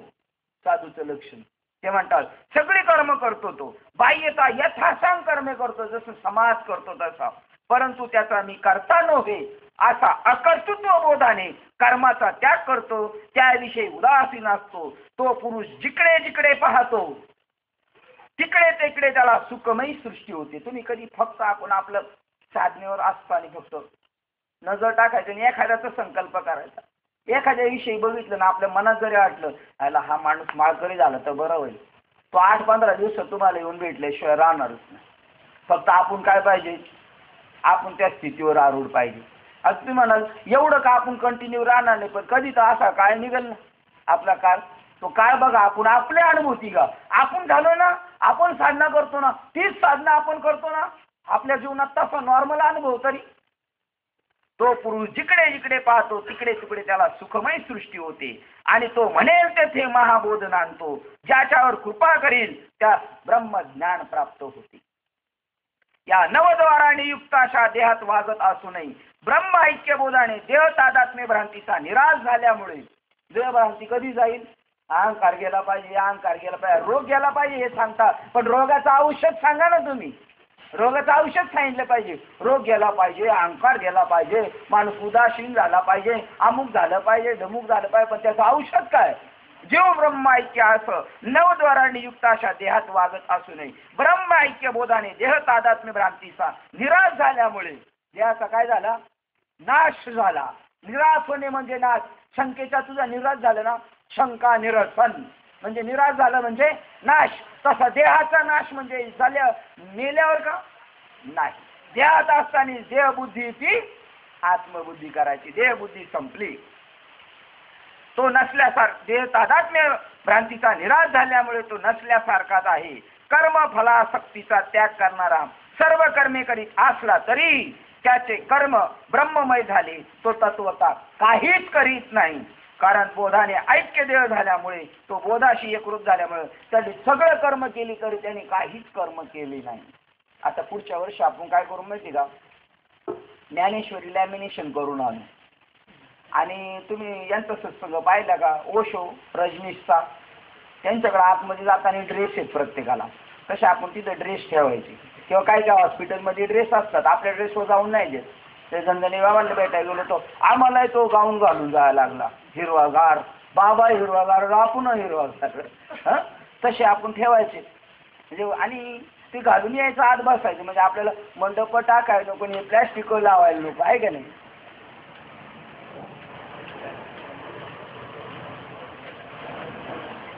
देह तादात्म्य भ्रांतीचा निराश झाल्यामुळे तो नसल्यासारखाच आहे. कर्मफलासक्तीचा त्याग करणारा सर्व कर्मे करीत असला तरी त्याचे कर्म ब्रह्ममय झाले. तो तत्वता काहीच करीत नाही.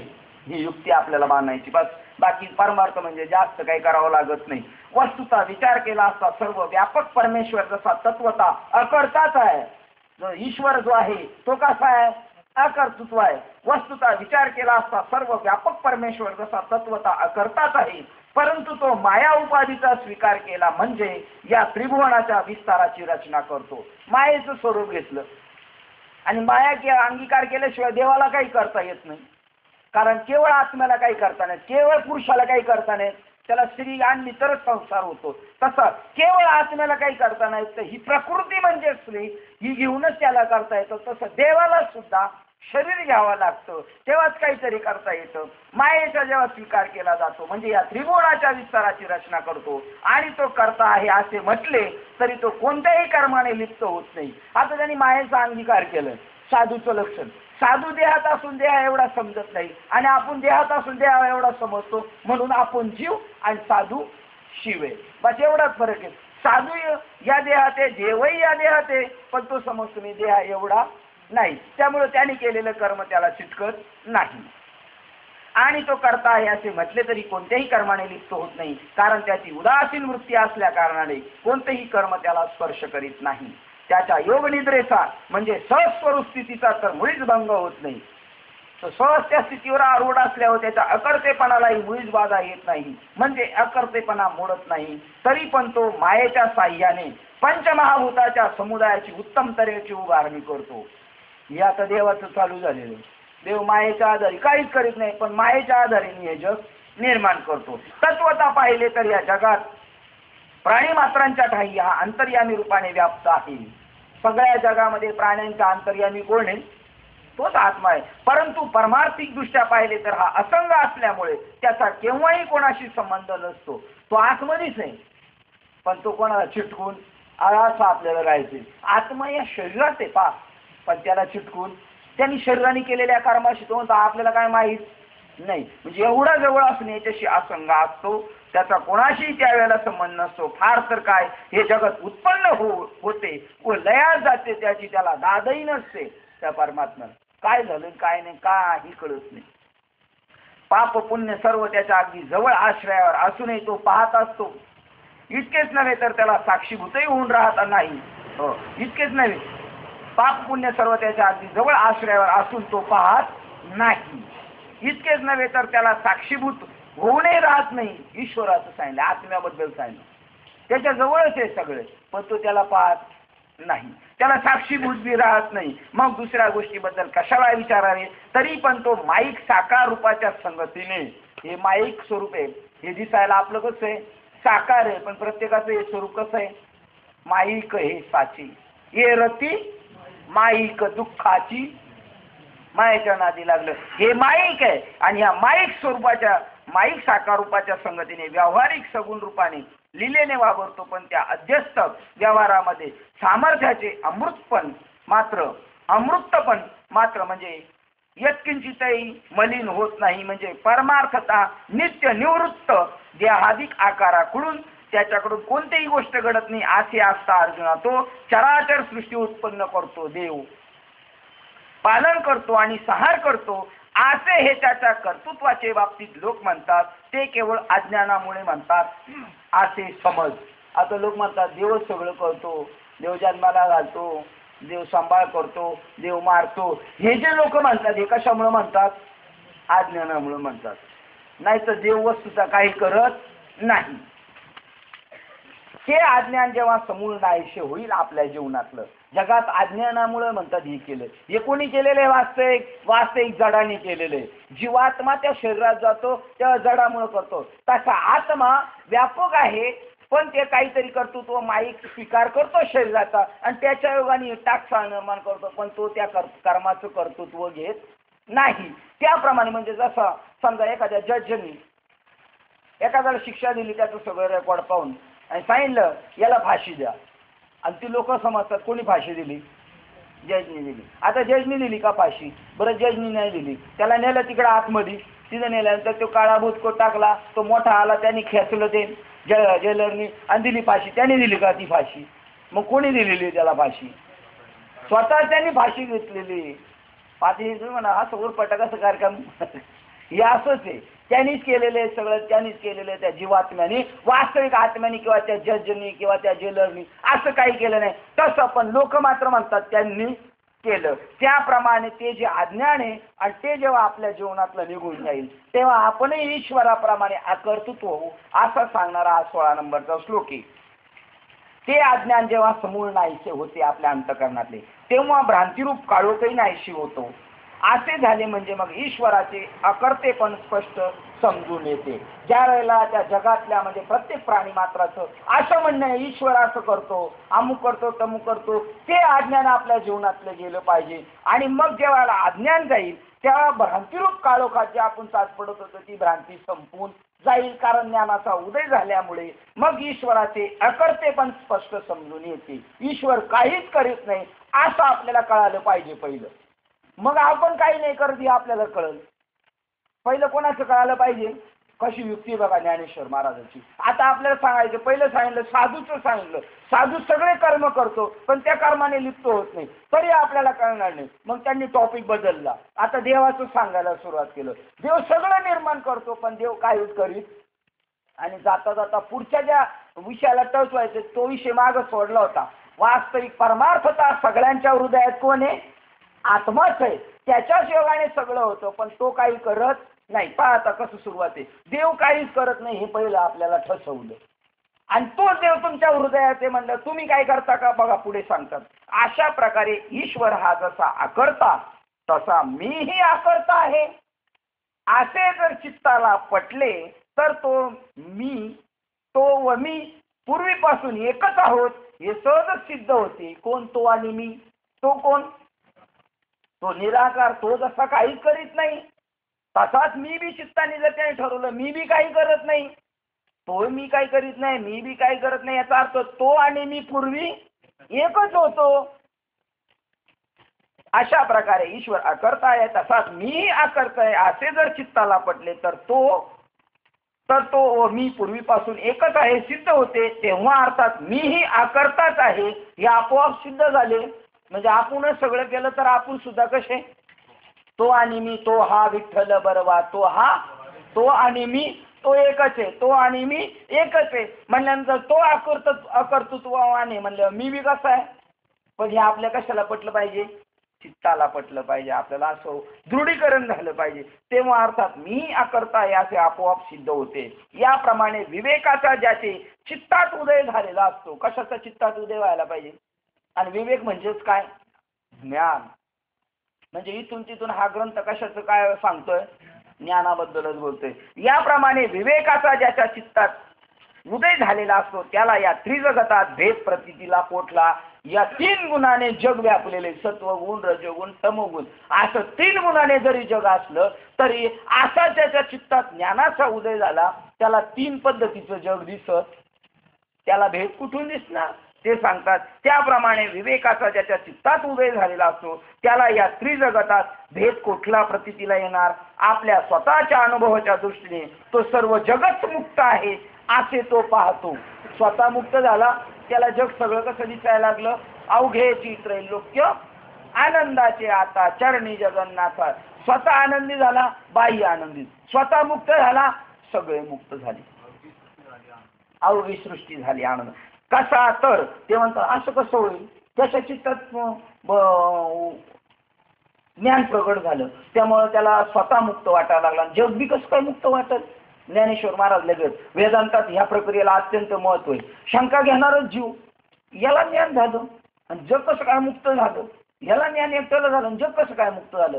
हा दृष्टिकोन डोळ्यापुढे घेऊन ज्ञानेश्वर महाराजांनी ही ओळ सांगितली. आणि ही ओळ बऱ्याच लोकांची पाठी, पण कशासाठी सांगितलं ते माहीत नाही. पहा, कारण त्याच्या दिवाळी आली ना म्हणून ती पाठ झाली दिवाळी. पहा, कसा तर पूर्व दिशेच्या घरी सूर्य उगवतात प्रकाशाचा दिवाळीचा सण होतो. कोणता सण होतो? प्रकाशाचा दिवाळीचा सण. म्हणजे पूर्व दिशेला उजाडलं का पश्चिमेला अंधार राहील का? उत्तरेला अंधार राहील का? दक्षिणेला अंधार राहील का? म्हणजे पूर्वेला जरी सूर्य उगवला तर तेने दश दिशा पावर. काय उदाहरण? तेने दश दिशा आत्माराम. कारण त्याच्या अंतःकरणात चित्तात काय दृढ झालं? ज्ञानदेव नाम रामकृष्ण. जसं ते आपलं पंढरपूरला गेलं, इथं रामकृष्णाचा ठसा, इथंचा मारायचा, इथं मारायचा, आणि त्यांनी काय त्याला दिसणार? तेने दश दिशा आत्माराम. ते सांगतात जर पूर्व दिशेच्या घरी सूर्य उगवतात प्रकाशाचा दिवाळीचा सण होतो त्याप्रमाणे यावेळेस दुसऱ्याही इतर दिशांना अंधार नाहीसा होतो. त्याप्रमाणे ज्याच्या अंतकरण वृत्तीत जीव ब्रह्मैक्य ज्ञानाचा उदय झाला. म्हणून साखरे महाराजांची ज्ञानेश्वर अत्यंत उपयुक्त आहे. ज्ञानी माणसाला सुद्धा उपयुक्त आहे. अज्ञानी माणसाला ज्ञानाची ओळख होणार आहे. आणि जी गाढव आम्हाला ज्ञान झाले अशा संभ्रमाचे त्यांना सुद्धा जागे आणणार. हे काय बाबा, हे काय जीव ब्रह्म आहे, ते काय? त्यांना आपल्याला तिथं घेऊन जाता येईल. पहा, ज्याच्या अंतकरण वृत्तीत जीव ब्रह्म ऐक्य ज्ञानाचा उदय झाला पण त्याची परिणिती मात्र सर्व जगत ब्रह्मरूप आहे अशा अपार बोध सागरात होते. जगामध्ये ब्रह्म दिसे उघडे, जगामध्ये ब्रह्म दिसे उघडे. एकच धागा नाना परी कपडे, एकच धागा नाना परी कपडे. तोळ्याने उघडे, जगामध्ये ब्रह्म दिसे उघडे. सांगा बरं, हे अभंग खरे आहेत ना? अभंग त्याला म्हणतात ज्याचा केव्हाही भंग होत. आपल्याला नको असा अनुभव यायला. तर एकटा मुक्ताबाईंनी चांगदेवाला दिला ना आपल्या बरं, चांगदेवाला हा अनुभव दिला. हा अभंग केवळ चांगदेवासाठी निर्माण केला. म्हणे मुक्ताबाई ऐक चांग देवा खरे आणि रोकडे, जगामध्ये ब्रह्म दिसे उघडे. काय साधना सांगितले होते चांगदेव महाराजांना? कधी विचार केला आपण? चांगदेव कच्चा होता, ज्ञानेश्वरला शरण आला. मग ज्ञानेश्वर महाराजांनी काय सांगितलं? आणि चांगदेवाला अनुग्रह कोणी दिला? काय दिला अनुग्रह? मुक्ताबाईने अनुग्रह दिला. म्हणे मुक्ताबाई ऐक चांगदेवा किंवा चांगदेव म्हणे आज जन्म आलो. 1400 वर्ष होते. ते काय ते हिसाबाच्या बाहेरच नाही, कारण ते आयुष्य गणलेच नाही. जेवढं वारीला गेला, ज्ञानेश्वरीला भागवताला तेवढंच आयुष्य जगलं आणि बाकीचं आयुष्य जात आहे. पहा, मग चांगदेव म्हणे आजी जन्म आलो गुरुपुत्र झालो मुक्ताईचा. पहा, मुक्ताईचा आणि चांगदेवाचा संवाद. जेवढे ग्रंथ आज तुमच्या हातात येतील ते गुरु शिष्याचे संवाद आहेत. मग चांगदेवाचं संवाद आहे. चांगदेव शरण आल्यानंतर मुक्ताबाई म्हणले चांगदेव माझं, हा म्हणला ना मी जन्माला आलो, मग ते तिचं काय झालं, लेकरू झालं. मग चांगदेव माझं बाळ आहे म्हणले, 1400 वर्षाचं माझं बाळ, त्याला मी सोहमच्या पाळण्यात घातलं आणि त्याला जी वडायला दोरी आहे ना ती प्रणवाची दोरी आहे. आणि माझ्या बाळाचं नाव मी वटेश्वर ठेवलेले आहे. माझ्या बाळा झोप. कोणत्या पाळण्यात टाकलं, सोहमच्या पाळण्यात टाकलं. दोरी कोणती दिलेली आहे, प्रणवाची. प्रणव म्हणजे नाकात जाणारा श्वास. साधना सांगून गेले हो तिथं. हे आता पंढरपूरला गेल्या म्हणजे आम्ही लय फुगड्या जोरात खेळलो आणि एकाचा हात मोडला आणि तो आला तसाच पंढरपूरहून इकडं. मग पंढरपूरला हात मोडायला गेला का फुगड्या खेळा. फुगडी काय, फुगडी, फुगडीचं वाचलं का तुम्ही अभंग फुगडीचा? फू बाई फू फुगडी फू, निज ब्रह्म तू ग बाई परब्रह्म तू, तू विषयारी तू, फू बाई फू फुगडी तू फू. मग आता ती फुगडी खेळताना दम लागतो ना माणसाला. मी ध्यानाचं प्रकरण आहे ते. पण काय आपल्याला दुर्दैव आपलं, आपण फुगड्या खेळतो, होतो तो खेळतो, आट्या पाट्या खेळतो आणि जमून हातपाय बरगाड्या मोडून परत घरी येतो. पण त्याच्यातलं आपल्याला साधना काही कळाली नाही. जगामध्ये ब्रह्म दिसते उघडे, त्याला स्वरूपात दृष्टी झाली मी ब्रह्म आहे. आम ब्रह्मासनी आरोळी मारल्याबरोबर त्यांनी लख उघडल्यानंतर, डोळे उघडल्यानंतर लख प्रकाशमान त्याला सगळं. वृक्षवल्ली आम्हा सोयरी वनचरे, वृक्षवल्ली आम्हा सोयरी वनचरी, वृक्षवल्ली आम्हा सोयरी. पक्षी हे सुस्वरे आरळीती, वृक्षवल्ली आम्हा सोयरी वनचरी, वृक्षवल्ली आम्हा सोयरी. तुका म्हणे होय मनाशी संवाद, आपुलाशी वाद आपुलाशी. हे वृक्षवल्ली झाडं झुडपं सगळी मला ब्रह्मस्वरूप दिसायला लागली. काय म्हणजे दिसायला लागली, खरंच आहेत का नाहीत होती? आहेत. मग आहेत, मग आपल्या का बावल्या उरपट झाले आपल्याला का दिसला नाही? आहे बी म्हणतो, नाही बी म्हणतो. सांगा बरं. ही सगळी वृक्षवल्ली आम्हा सोयरे वनचरे पक्षी रे सुस्वरे आळविती, ती सगळी माझ्याशी संवाद करतात. तुका म्हणे होय मनाशी संवाद, आपुलाची वाद आपुनाशी. त्याच्या अंतःकरणवृत्तील जीव ब्रह्माऐक्य ज्ञानाचा उदय झाला, पण त्याची परिणिती मात्र सर्व जगत ब्रह्मरूप आहे अशा अपार बोध सागरात होते. असा ज्याच्या बुद्धीचा निश्चय आत्मज्ञानाविषयी झालेला आहे. बुद्धी निश्चय आत्मज्ञान, ब्रह्मभाव आपण मी ब्रह्मरूप आहे अशी भूमिका झाली त्याची. ज्याच्या बुद्धीत निश्चय आत्मज्ञानाविषयी झाला व जो आपणच आपल्याला स्वतः ब्रह्मरूप मानतो. कसं काय मानणार? काय युक्ती बघा. सगळ्या इथं साधनाच्या युक्ती सांगितलं. तो स्वतःला पहिला ब्रह्मरूप मानतो आणि मग जगाला ब्रह्मरूप. म्हणजे पहिले काका म्हणणार ब्रह्मार्पण मस्तू, तू ब्रह्म आहे, तू ब्रह्म आहे. आणि नंतर सगळं सांगणार प्रबोध म्हणजे सर्व खलविदम ब्रह्म. जगामध्ये जेवढ्या गोष्टी आहेत त्या सगळं काय विठ्ठल. जळी स्थळी भरला रिता ठाव कोठे उरला, तो मी ज्ञान दृष्टीने पाहिला विठ्ठलची विठ्ठलची. सगळं विठ्ठल आहे. मग मात्र त्याच्या बुद्धीचा निश्चय झाल्यानंतर जो आपणच आपल्याला स्वतः ब्रह्मरूप मानतो आणि आपली चित्तवृत्ती पूर्ण ब्रह्माकार ठेवून रात्रंदिवस ब्रह्मानुसंधानावर तत्पर होऊन असतो, त्या स्वरूपाशीच एक. काही झालं तर परत माघारी येत नाही, येत नाही, परत माघारी येत नाही. येणे सोसे मन झाले हाव बरी. हावरेपणा झाला या मनाला, कारण त्याला आत्मिक सुख मिळायला लागलं, विपुलतेने मिळायला लागलं. ते म्हणलं आता बाहेर जाणार नाही, परत माघारी येत नाही, येत नाही. ते पूर्ण ब्रह्माकार ठेवून रात्रंदिवस ब्रह्मानुसंधानावर तत्पर असतो. असे उत्तम सर्व व्यापक ज्ञान त्याच्या अंतःकरणात शोध करीत आले. त्याची समता दृष्टी होते. हे शब्दाने विशेष वर्णन करून काय बोलायलाच पाहिजे. असं ज्ञान ज्याच्या हृदयात आलं त्याला सगळे उजाडलं झालं. त्याला जगामध्ये सगळीकडे ब्रह्म दिसायला लागलं. आता काही काय सांगायला पाहिजे का म्हणतात. आयसे व्यापक ज्ञान जयाच्या हृदयी घेऊसित आले. आपल्याला ज्ञान शोधित आलं पाहिजे, अशी कर्तृत्व आपली पाहिजे. देव आपल्याला शोधायला पाहिजे, साधू आपल्याला शोधायला पाहिजे. का बरेच दिवस भेटले नाही असं त्यांनी केलं पाहिजे. आपण बाबाला फोन करायच्या ऐवजी आपल्याला बाबाचा फोन आला का समजायचं आपण बाबाच्या डोक्यात फीड बसलो. तू का म्हणे वस धेनुवेच्या चित्ती, तू का म्हणे वत्स धेनुवेच्या चित्ती, तैसे माझा येती सांभाळीती, तैसे माझा येती सांभाळीती, काय द्यावी वावे उतराई, काय द्यावे त्यांची व्हावी उतराई, देई तो हा पायी जीव थोडा, काय द्यावे त्याची व्हावी उतराई. ठेवी तो हा पाय जीव थोडा. जीव त्यांच्या चरणावर ठेवलं ते आपल्याला काय करणार आहे? शिव करणार आहे. म्हणजे आपला फायदा नाही घेणार, आपल्याला दास नाही करणार. थोडा जीव भाव त्यांच्या चरणावर ठेवला का जीव भाव संपला समजायचा आपला. ते ज्या स्वरूप स्थितीवर आहे त्या स्वरूप स्थितीवर आपल्याला घेऊन जाणार आहे. तुका म्हणे वत्स, आपल्याला बाबाचा फोन आला पाहिजे. त्याप्रमाणे ज्ञान आपल्याला शोध देण्यासाठी आपली कशी कर्म पाहिजेत ना. असे व्यापक ज्ञान त्याच्या अंतःकरणात शोध आले, त्याची समता दृष्टी होते. हे शब्दाने विशेष काय वर्णन करू? प्रश्नचिन्ह. ते जसे आपणा स्वतः सच्चिदानंद ब्रह्मरूप आहेत असे समजतात, तसेच दुसऱ्याला सुद्धा त्यांनी समजलं. ज्ञान झाल्यानंतरची प्रक्रिया आपल्यासारखंच दुसऱ्याला समज.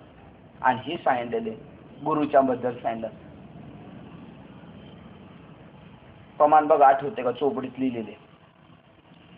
आपल्यासारखा समजतो साधू स्वतःला, दुसऱ्याला जो शरण येतो त्याला आपणासारखी करते. हो जाऊ द्या ते आपल्याला भेटणार नाही. आता विठ्ठल विठ्ठल गेल्यावर आपतही साधू जा भूती नारायण खरा. विठ्ठल विठ्ठल करायच्या अगोदरच तिकडून विठ्ठलच बोलते ना, आपतैसा, आपण जसे आहोत तसेच दुसऱ्याला तो समजतो. आणि भूती नारायण, दिसायला हे खोटं दिसते पण खरा मात्र कोण आहे? भूतांमध्ये नारायण खरा आहे, भूती नारायण खरा. जसे आपणा स्वतः सच्चिदानंद ब्रह्मरूप आहे असे पाहतात, त्याप्रमाणे ते सर्व विश्वालाही ब्रह्मरूप पाहतात. ते येथे सांगण्यात काही मोठे आश्चर्य आहे. हे काही सांगायची गरज आहे. जो स्वतः ब्रह्मरूप झाला तो जगाला सुद्धा काय होणार? ब्रह्मरूप पाहणार. याप्रमाणे भाग्य हे कौतुकाने देखील दारिद्र्याचा अनुभव घेत नाही. तसा ज्ञानी माणसाला चुकूनही माणसं दिसणार नाही. ज्ञानी महात्म्याला काय दिसेल? महात्माच दिसेल, माणूस दिसणार नाही त्याला. कारण भाग्य जसं दरिद्री माणसाकडे भाग्य, आपलं भाग्यवान माणसाकडे दारिद्र्य नसतं, तसं स्वानुभवात जो रस झालेला आहे त्याला देव बुद्धी कधीच येत नाही. ते म्हणतात ज्याप्रमाणे भाग्य हे कौतुकाने देखील दारिद्र्याचा अनुभव घेत नाही, किंवा विचार हा जसा भ्रांतीला ओळखत नाही, अथवा सूर्य जसा स्वप्नात देखील अंधाराचे स्वरूप पाहत नाही, किंवा स्वतः अमृताच्या कानावर कधी मृत्यूची वार्ता देखील येत नाही, हे असो. परंतु ज्याप्रमाणे चंद्रास उष्मा होतो, ज्याप्रमाणे चंद्रास उष्मा कसा असतो हे आठवूनही लक्षात येत नाही, त्याप्रमाणे जे ज्ञानी आहेत त्यांना प्राणी मात्र तत्वता भेद असा मुळीच दिसत नाही. जो स्वतः ज्ञानी झाला, स्वतःला ब्रह्मरूप समजतो, जगाला सुद्धा ब्रह्मरूप. कोणाला समजतो? पाहता आता कळेल. आपण ज्यांच्या चरणाजवळ लागलो ते आपल्याला काय समजतात, जनावरांना काय समजतात, झाडाझुडपांना काय समजतात, आणि साधू समात्मा काय समजतो पहा. त्यांनी उदाहरण किती मोठाली दिली. चंद्राला कधी गरमीचा आठवण येणार आहे का? कारण चंद्र शीतल आहे, त्याला उष्माचा कधी आठवण. सूर्य झोपला, स्वप्न पडलं, विचार करायला लागला, काळो कसा असतो, किती आठवलं तरी त्याला आठवणार नाही. श्रीमंत माणसाकडे दारिद्र्य कधी नसणार. अजून काय दुसरी गोष्ट सांगितली, विचार जो ज्ञानी आहे चांगला विचार केला तर तो कधी भ्रांतीला वश होणार नाही. त्याप्रमाणे आता दृष्टांत सांगितल्यानंतर आता सिद्धांत सांगतात. मग हे चिल्लट किंवा हा हत्ती, तसाच हा अंत्यज हा ब्राह्मण, तसेच हा आपला मुलगा किंवा हा पलीकडे असलेला परका, हा भेद त्याच्याशी कोठून राहणार? आपण चित्र पाहिलेले, गायीच्या आतमध्ये ते, झाडाच्या आतमध्ये ते, चांडाळाच्या आतमध्ये कृष्ण, सगळ्यांमध्ये त्याला चैतन्य दिसतं. तो त्याला गाय म्हणत नाही का, तो चिल्लट म्हणत नाही, हा कुत्रा म्हणत नाही, हा अंत्यज आहे, हा ब्राह्मण आहे, आपला हा परका, असा भेदच नाही. किंवा ही गाय आणि हा कुत्रा हा एक थोर श्रेष्ठ आणि हा एक लहान कनिष्ठ, अशा तऱ्हेचे द्वैत भावाचे स्वप्न अद्वैत बोधाच्या ठिकाणी जागृत झालेल्या पुरुषांना कोठून पडणार? म्हणजे कुठं झोपला होता तो? ते स्वप्न त्याचं गेलं, एक पाऊल मागे जातो. अशा तऱ्हेने द्वैत भावाचे स्वप्न संपलं आणि अद्वैत बोधाच्या ठिकाणी जागृत झाला. जीवाने जागृत कुठं व्हायचे? उठले का तुम्ही? उठले का? आपण म्हणतो उठा जागे व्हा रे आता. आता खरं म्हणजे कीर्तनातल्या लोकांना विचारलं पाहिजे, हे पाठ आहे ना तुमचं? बरं, पाठ आहे त्यांना विचारायचं तुम्ही उठले का? आणि उठले तर कुठं उठायला पाहिजे? आणि झोपले कुठं होते? बघा, झोपले कुठं होते? द्वैत भावाचे स्वप्न ते संपले आणि अद्वैत बोधाच्या ठिकाणी जागृत झाले. आणि अद्वैत म्हणजे काय? एक जगामध्ये एकच सत्ता आहे, एक आत्माच आहे. तो आत्माच नाना प्रकारांनी नटलेला आहे. त्याला वाटलं अमुक हो तमुक हो, काय काय व्हायचं तो झालेला आहे. हे सगळं जे आहे ते सगळं एकच आहे. आणि हा आमच्या साधू संतांचा संप्रदाय आहे. कोणत्या नावारूपाचा संप्रदाय? त्याला अद्वैत संप्रदाय म्हणतात. उपजोनी करंट एक नाम हरी द्वैत नाम दुरी. आणि अद्वैत ही अद्वैत तत्व आहे, हे संतांचा संप्रदाय, हा खरा ज्ञानोबाचा संप्रदाय. अद्वैत बोधाच्या ठिकाणी जागृत झालेल्या पुरुषांना कुठून स्वप्न पडणार? म्हणजे त्यांना दोन दिसणार नाही. जेथे अहंकार उरला असेल तेथे भेद नक्की. ज्ञानेश्वर महाराज कसं लगेच जवळजवळ चिटकून देतात. जर दोन दिसत असेल तर समजायचं काय? आपल्याला जर माणसं दिसतात, त्याने असं केलं तिने तसं केलं, याने असं केलं त्याने तसं केलं, हे जे आपल्या डोक्यात आहे, आपण कुठे झोपलेलो, अजून पुरे उठलो नाही, अर्धवट उठलेलो आपण. अर्धवट उठलेल्याचं काय प्रमाण आहे का?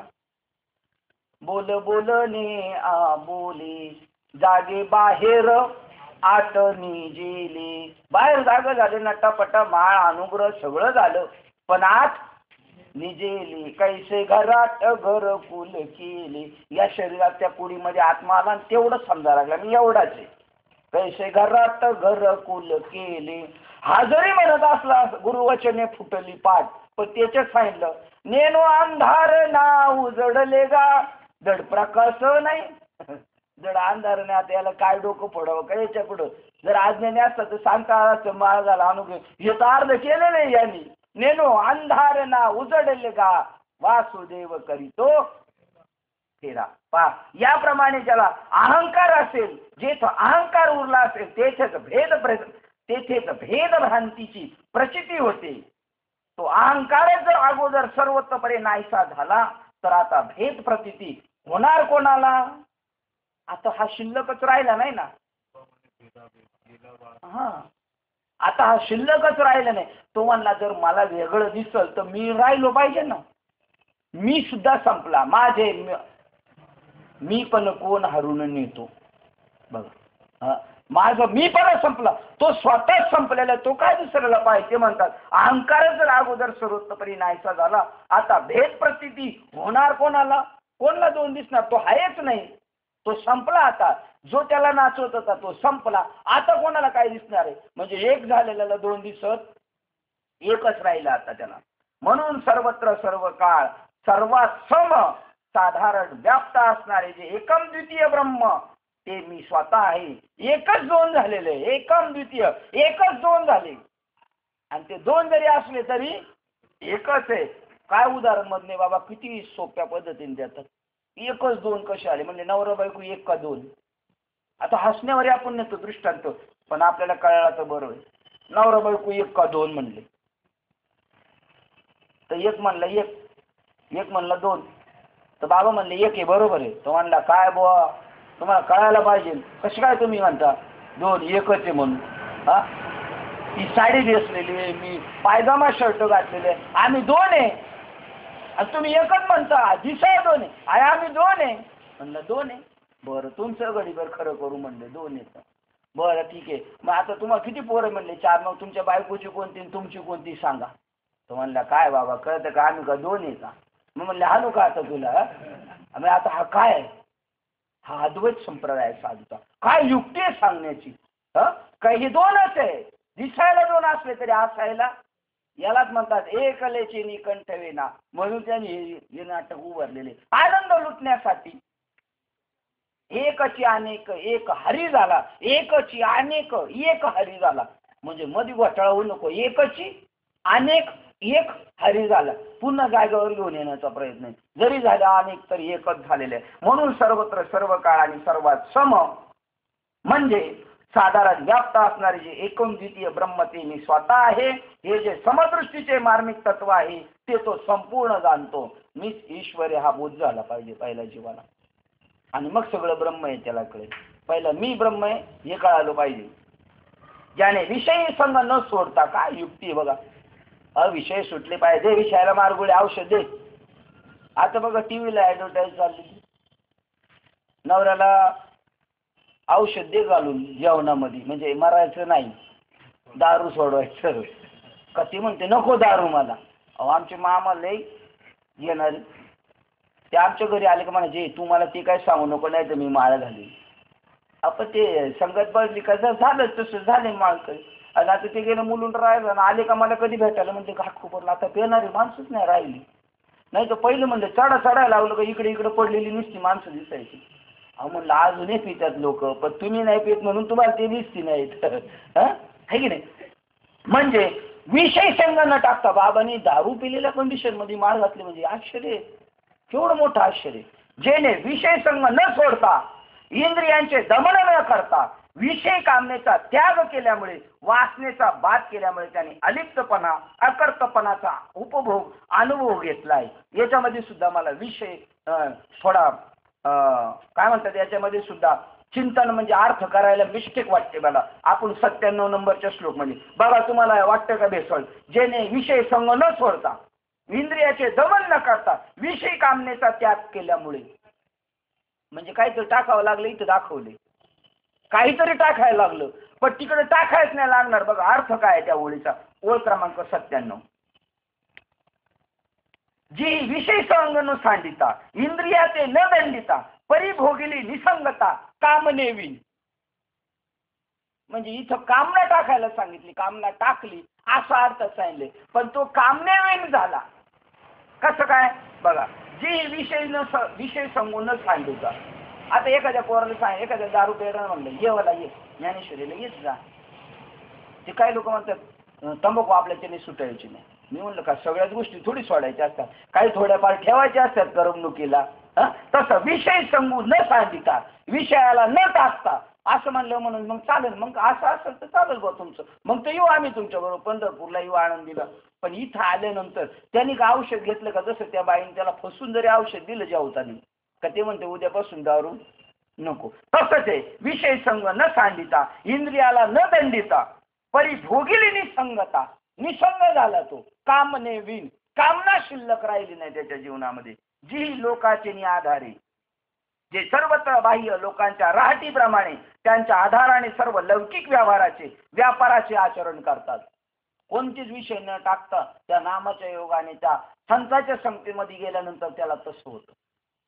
जे बाह्यता लोकांच्या राहटीप्रमाणे त्याच्या आधाराने सर्व लौकिक व्यापाराचे आचरण करतात, पण ज्यांनी लौकिकात असलेल्या आत्मस्वरूप विषय अज्ञानरूपी महान निद्रेचा तत्कार्य अहमध्यासाचा त्याग केलेला आहे. लोकांमध्ये लोक बी निसंग झाले दिसतात, लोक बी कामधंदा करतात, तो बी करतो, पण त्यांच्यात आणि यांच्यात एवढाच फरक आहे. यांनी काय केलं, लोकांमध्ये काय गोष्ट आहे, अलौकिकात लोकांच्या व्यवहारात असलेल्या आत्मविषयक अज्ञानरूपी महान निद्रेचा.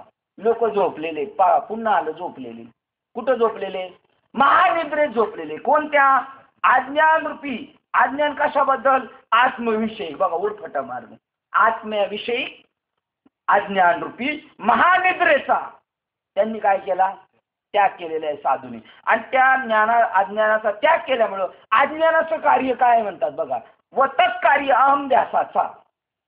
अज्ञाने, त्या अज्ञानाचं कार्य मी आणि माझं वाढवतो. कोण, अज्ञानाचं कार्य. जसं अमुक माणसाचं कार्य, डॉक्टरचं कार्य ऑपरेशन करणं, तसं अज्ञानाचं कार्य काय आहे, जग दाखवणं. अज्ञानाचं कार्य काय आहे, ब्रह्म दाखवणं. मग आता जे जग दिसतंय हे कशामुळे दिसतंय, आणि अज्ञानाचे तत्कार्य अहमध्यासाचा त्याग केलेला आहे त्या साधूने. अज्ञानच स्वीकारलं नाही. मग अज्ञान स्वीकारलं नाही तर त्याला कामावरच ठेवलं नाही तर त्याचं काम काय बघायचं कारण आहे. पिशाच्य ज्याप्रमाणे सर्व लोकात असून लोकांना दिसत नाही, त्याप्रमाणे तो पुरुष तत्ववेता शरीरधारी असतो तरी पण संसारी लोक त्याला ओळखीत. काही प्रमाणे का हरिपाठात नाथ महाराजांच्या मार्ग जया कळे भाव भक्ती बळे तो जगाचे मेळे न दिसती. तो जगासारखा नसतो, त्याला मार्ग कळला, भाव आकळला, तो जगाचे मेळे न दिसती. पण एखादा महात्मा दिसतो, शरीरधारी असतो पण तरी संसारी लोक त्याला ओळखीत नाही. हे असो जसे वाऱ्याच्या संबंधामुळे पाण्यावर पाणी लाटाच्या रूपाने खेळते पण त्याला इतर लोक मात्र त्या लाटा पाण्याहून वेगळ्या आहेत असे म्हणतात. पाण्यावर पाणी खेळतो कशामुळं? हवेमुळं. मग आता आपण त्या पाण्यावर पाणी खेळतो, त्या पाण्याला काय म्हणतो? लाट म्हणतो. पण वास्तविक आपल्याला असं वाटतं का ते पाणीचे म्हणून? केवढं अज्ञान बघा तिथंच आहे. आणि अज्ञाना मग पाण्याला लाट आली म्हणतो, हे कार्य दिसायला लागलं. काय दिसायला लागले आता पाण्यावर? लाट दिसायला लागली. तसं हे जग दिसायला लागलं, ब्रह्मावर जग दिसायला लागलं. ते म्हणतात जसे वाऱ्याच्या संबंधामुळे पाण्यावर पाणी लाटाच्या रूपाने खेळते पण त्याला इतर लोक मात्र त्या लाटा पाण्याहून वेगळ्या आहेत असे म्हणतात, त्याप्रमाणे त्याचे नामरूप जगत व्याष्टी, जगत या व्यष्टी समष्टी विक्षेपाची प्रतीती असते. जगामध्ये तो दिसतो, त्याच्यामध्ये काही प्रक्रिया दिसतात, ते म्हणतात त्याप्रमाणे त्याला नाव असतं, रूप असतं त्या महात्म्याला. पण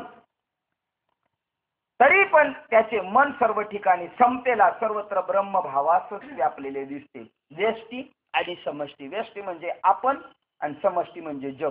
त्याला जरी विषमता दिसली, जरी म्हणजे असलेली वाटली तर त्याच्या दृष्टीने ती नसती, कारण त्याचे मन सर्वत्र ब्रह्मभावासच पावलेले असते. खरोखर तो साक्षात ब्रह्मच आहे. श्री भगवान म्हणतात अर्जुना, अशी ज्याची समत्व दृष्टी झालेली असते त्या पुरुषाला ओळखण्याचे लक्षण आहे ते सापेक्षाने मी तुला सांगतो ते ऐक. बघा आता मग मागचीच गोष्ट परत चालली ना. रोज पोरग म्हणतो आजी मला झोप येत नाही, गोष्ट सांग. आता आजी काही रोज नवीन गोष्ट सांगेल, ती गोष्ट तीच सांगणार. तुझा काय ते ती गोष्ट आहे ना, तुझा होता आजा, तुझा पायता आजा, तो तुझा आजा, तीच गोष्ट चाललेली इथं. काय रोज रोज गोष्टी वेगळी सांगणार आणि रोज रोज वेगळं आहे का? एकदा बाबांना लोक म्हणले काय तुमच्या बाबांच्या कीर्तनात तोच विषय निसता, आजी फिटले माझे कोडी, काय सांगू आता संतांचे उपकार, साधुबोध झाला निरोनी आठेल. हेच काय रोज रोज बाबांचं? अरे बाबा तेच खरे तेच सांगणार का खोट्याची खोटे सांगत बसणार? जे आहे तेच सांगणार, याच्या पलीकडे दुसरा विषयच नाही. आता मगाशी म्हणले तुला सांगतो, आता परत म्हणते सांगतो, नीट ऐक. म्हणजे जोपर्यंत आपण ऐकत नाही तोपर्यंत ते सांगितल्याशिवाय राहणार नाही. ज्याप्रमाणे आता ते सांगतात पहा, त्या पुरुषाला ओळखण्याची लक्षणे सांगतात. ज्याप्रमाणे मृगजळाच्या पुराने मोठा डोंगर मुळीच लोटला जात. मृगजळाचा पूर आला, डोंगरवाला होईल का? मृगजळ म्हणजे नसलेलं पाणी. त्याप्रमाणे चांगल्या किंवा वाईट गोष्टी प्राप्त झाल्या असता जो हर्ष विषादाधिक विकारास प्राप्त होत नाही. हे आपण आपल्याला चेक करीत राहायचं. आपल्या जीवनात काही बऱ्या वाईट गोष्टी झाल्या का आपण त्याच्या एकरूप होतो का, त्याच्या आरी जातो का? मग मात्र आपल्याला नाही. म्हणजे आपण मृगजळाच्या पुराने आपला डोंगर ओला होऊन जातोय. त्याप्रमाणे चांगल्या किंवा वाईट गोष्टी झाल्या असता प्राप्त झाल्या असता जो हर्ष आणि विषादक विकारास प्राप्त होत नाही तोच खरोखर तात्विक दृष्ट्या समदृष्टीचा पुरुष होय. श्रीहरी म्हणतात अर्जुना, आणि तोच स्वयं ब्रह्म आहे असे समज. जो आत्मस्वरूपाला सोडून कधी इंद्रिय रूपी गावात येत नाही. काही झालं तर आपण परत माघार यायचंच नाही. लग्नाला गेलो तरी आपल्या डोक्यात तोच विषय झाला, जत्रेला गेलो तरी तोच विषय. आपण चुकून म्हटलं पाहिजे लग्नाला गेलो होतो याच्याऐवजी आपण म्हणायचं कीर्तनाला गेलो होतो. जत्रेला गेलो तरी काय म्हणायचं, म्हणजे आपला विषय तो झाला पाहिजे. अहो चुकून आपला विषय दुसऱ्या डोक्यात आलाच नाही पाहिजे. हो, ते म्हणतात आत्मस्वरूपाला सोडून कधी इंद्रिय रूपी गावात येत नाही. म्हणजे तो देह बुद्धीवर पुन्हा इंद्रियाधीन होत नाही, इंद्रियाच्या आहारी होऊन इंद्रियांच्या मागे पळत नाही. तो तत्ववित्ता व्यक्ता विषयाचे सेवन करीत नाही. यात नवलते काय? तो विषयाच्या नादी लागत नाही. का सांगायची गरज आहे? उदाहरण देतात. अपरिमित अशा स्वाभाविक आत्मसुखाच्या विपुलतेने त्याचे अंतःकरण स्थिर आणि संतुष्ट झालेले असते, म्हणून तो बाहेर पाऊल घालीत नाही. जो चकोर पक्षी चंद्रविकासनी कमळाच्या पाकळीच्या पानात उत्तम शुद्ध चंद्रकिरणे भोजन करतो, तो चकोर पक्षी वाळवंटात वाळूचे कण साठीत बसेल का? उत्तम पुरुषाची लक्षण जाणं, तो विषय रूपी गावात येत नाही. जो चकोर पक्षी चंद्र विकासनी कमलेली आहे ती ओपन झाली का त्याच्यामध्ये चंद्राचा जो प्रकाश पडतो, त्या चंद्राच्या प्रकाशातून अमृतकण त्याला मिळतात शांती, तो तेच सेवन करतो. तो वाळूतलं पाणी उचलील का? तो ते पाणी सेवनच करत नाही. तसेच ज्याला स्वतः आपल्या ठिकाणी उत्कृष्ट आत्मसुख प्राप्त झाले आहे, त्याला विषय आणि वैशिक सुख सहज सुटले हे काय सांगावयास पाहिजे. एरवी या विषयाच्या सुखाने कोण फसले जातात याचा तू कौतुकाने आपल्याशी सहज चांगला विचार करून पहा. ज्याप्रमाणे भुकेने व्याकुळ झालेला दरिद्री माणूस कोंडा देखील खातो, त्याप्रमाणे ज्याने आत्मस्वरूप रूप सुखाचा अनुभव घेतला नाही तेच या इंद्रिय विषय संघापासून होणाऱ्या विषय सुखात रंगलेले असतात. ज्यांना विषयात आनंद मिळतो याचा अर्थ त्यांना आत्मसुखाची ओळख आणि म्हणून ते विषयात राहते. ज्याला आत्मसुखाची चटक लागली तो या विषयाकडे जातच नाही. किंवा तहानेने व्याकुळ झालेले हरिण प्रमाणे खऱ्या पाण्याला विसरून मृगजळाच्या म्हणजे उन्हाच्या झळणात हे पाणी आहे असे समजून जमिनीवरून धावून येऊन पोचतात. हरण पळत सुटतात, तिकडे पाणी दिसलं म्हणतात, अरण्यात पाणी शोधत असतात, इकडं दिसतंय उन्हाच्या झळ्याने, असं वाटतं नदी आपल्याला बी दिसतं कधी कधी, आणि त्याच्या मागं पळून ऊर फुटून मरून जातात, पण त्यांना पाणी मिळत नाही. तसे हे विषयाच्या नादी सुख शोधायलाच गेलेले, त्यांना असं वाटतं विषयाकडून सुख भेटल, पण तिथं सुख मिळत, कारण सुख आपल्या हृदयात आहे. त्याप्रमाणे ज्याला आपल्या आत्मस्वरूपाचा यथार्थ अनुभव नाही, ज्या स्वात्मसुखाचा सदाचा तुटवडा आहे आणि पूर्ण अभाव असतो, त्यांनाच हे विषय सुख साधन किंवा सुखरूप आहेत असे वाटतात. ज्याला आत्मस्वरूपाचं काहीच ज्ञान नाही तोच या विषयामध्ये रंजलेला असतो. सहज पाहिले असता विषयात सुख आहे हे म्हणणे अजिबात योग्य नाही. विषयात सुखच नाही. मृगजळाने पाण्याने कोणाची तृष्णा शांत होणार आहे का? नाहीच आहे. बरे विषय सुख आहे असे धरून चालले तर मग अरे विजेच्या चमकण्यापासून पडणाऱ्या प्रकाशाने जगातील व्यापार चालण्यास योग्य असे का उजाडत नाही? काय उदाहरण दिलं? वीज चमकल्यावर उजेड पडतो, त्याच्याने काही जगातली कार्य होतात का? नाही. म्हणजे ते फक्त विषयाचे समसुख, बस तेवढी चकाकी, जेवढी लाईटीची त्या विजेची चकाकणे, त्याच्यावर बाकीचं काहीच होऊ शकत नाही. तेवढं विषयामध्ये तेवढाच प्रकारचं सुख आहे. शिवाय तू असे सांग पाहू, वारा पाऊस आणि ऊन यांचे निवारण जर ढगाच्या सावलीपासून होईल तर 3-3 मजले घरे बांधण्याचा खटाटोप तरी का करावा? जर ढगामुळे जर संरक्षण होत असेल तर मग हे बंगले बांधायची काय गरज आहे? तसं या विषयापासूनच जर आत्मसुख भेटत असतं तर इकडं पळायचीच गरज नसती. म्हणजे ढगापासून जसं निवारण होणार नाही तसं या विषयापासून आत्मसुख मिळणार नाही. म्हणून विषयाच्या कांद्याला म्हणजे बसनागाला ज्याप्रमाणे अज्ञानपणानेच मधुर म्हणावे लागते, चांगली मिरची चांगली गोड लागते, या अज्ञानामुळेच म्हणावं लागेल. जगात सुख आहे जे म्हणतात ना, सगळे एकमेकाला म्हणतात कसं काय खुशाल आहे, हे कशामध्ये म्हणतात? हे अज्ञानामध्येच म्हणतात. सगळं आनंदी आनंदी, नाही तर आनंदी आहे का? याच्यावर 9व्या अध्यायात उदाहरण देणार आहे. ते म्हणतात मनोनी मृत्यू लोकी सुखाची कहाणी ही ऐकिली कोणी श्रवणी. कोणी कानाने ऐकली या मृत्यू लोकात सुखाची कहाणी? सुख आहेच नाही. कैशी सुख निद्रा अंथरुणी इंगळाच्या, विस्तावर झोपला म्हणतो खुशाले, अशी परिस्थिती म्हणतात. म्हणजे सुख आहेच नाही. म्हणून विषयाच्या कांद्याला ज्याप्रमाणे अज्ञानापणाने मधुर म्हणावे लागते त्याप्रमाणे विषयाच्या ठिकाणी सुख आहे असे जे म्हणतात ते विषयाचे वैशिक सुखाचे साधना धिनत्व दोषयुक्त दुःख मिश्रित असे खरे स्वरूप आहे आणि ते न जाणता केलेली व्यर्थ बडबड आहे. म्हणजे उदाहरण देतात, त्या कुत्र्याला हड्डी सापडली आणि तो ती चघळतोय आणि ती हड्डी त्याच्या हिरडीला टोचलेली, त्याच्यातून रक्त येतं, पण त्याला असं वाटतं त्याच्याकडून सुख मिळतंय. ते म्हणतात न जाणता केलेली व्यर्थ बडबड किंवा भौम ज्या पिडाकारात अमंगल ग्रास जसे मंगळ हे नाव आहे. उलट सुख सुख म्हणतात ना, जग म्हणतात लोक सुख आहे, खुशाल आहे. ते कसं आहे म्हणतात, यांना मंगळ आहे या वर्षी जमायचं. म्हणजे मंगळ हे चांगलं नाव म्हणतात, पण मंगळ आहे का ते? त्याप्रमाणे याच्या सुख आहे असं म्हणणं म्हणजे सुख नाही. किंवा मृगजळाला जल म्हणतात, म्हणताना मात्र म्हणतातच ना मृगजल, म्हणजे काय म्हणतात, पाणीच म्हणतात. पण आहे का त्याच्यात पाण्याचा काही परिणाम? बिलकुल नाही. त्याप्रमाणे खरे तर तृष्णा निवारण्यास त्याचा काहीच उपयोग नाही. तसे विषय सेवनात सुख आहे असे म्हणतात, पण सतिशय परिच्छिन्नाधिक दोषग्रस्त असलेले जे विषय सुख मनात रम्य समाधान तृप्ती देण्यास पर्याप्त नाही, म्हणून हे म्हणणे व्यर्थ आहे. कारण त्या विषयापासून आत्यंतिक सुख जे आहे ते मिळणार नाही, त्यामुळे त्याचं सुख आहे असं म्हणणं बरोबर नाही. हे सर्व प्रतिपादन राहू दे, तू सांग की सर्पाच्या फणीची जी सावली ती उंदराला कितपत सुखकारक होईल बरे?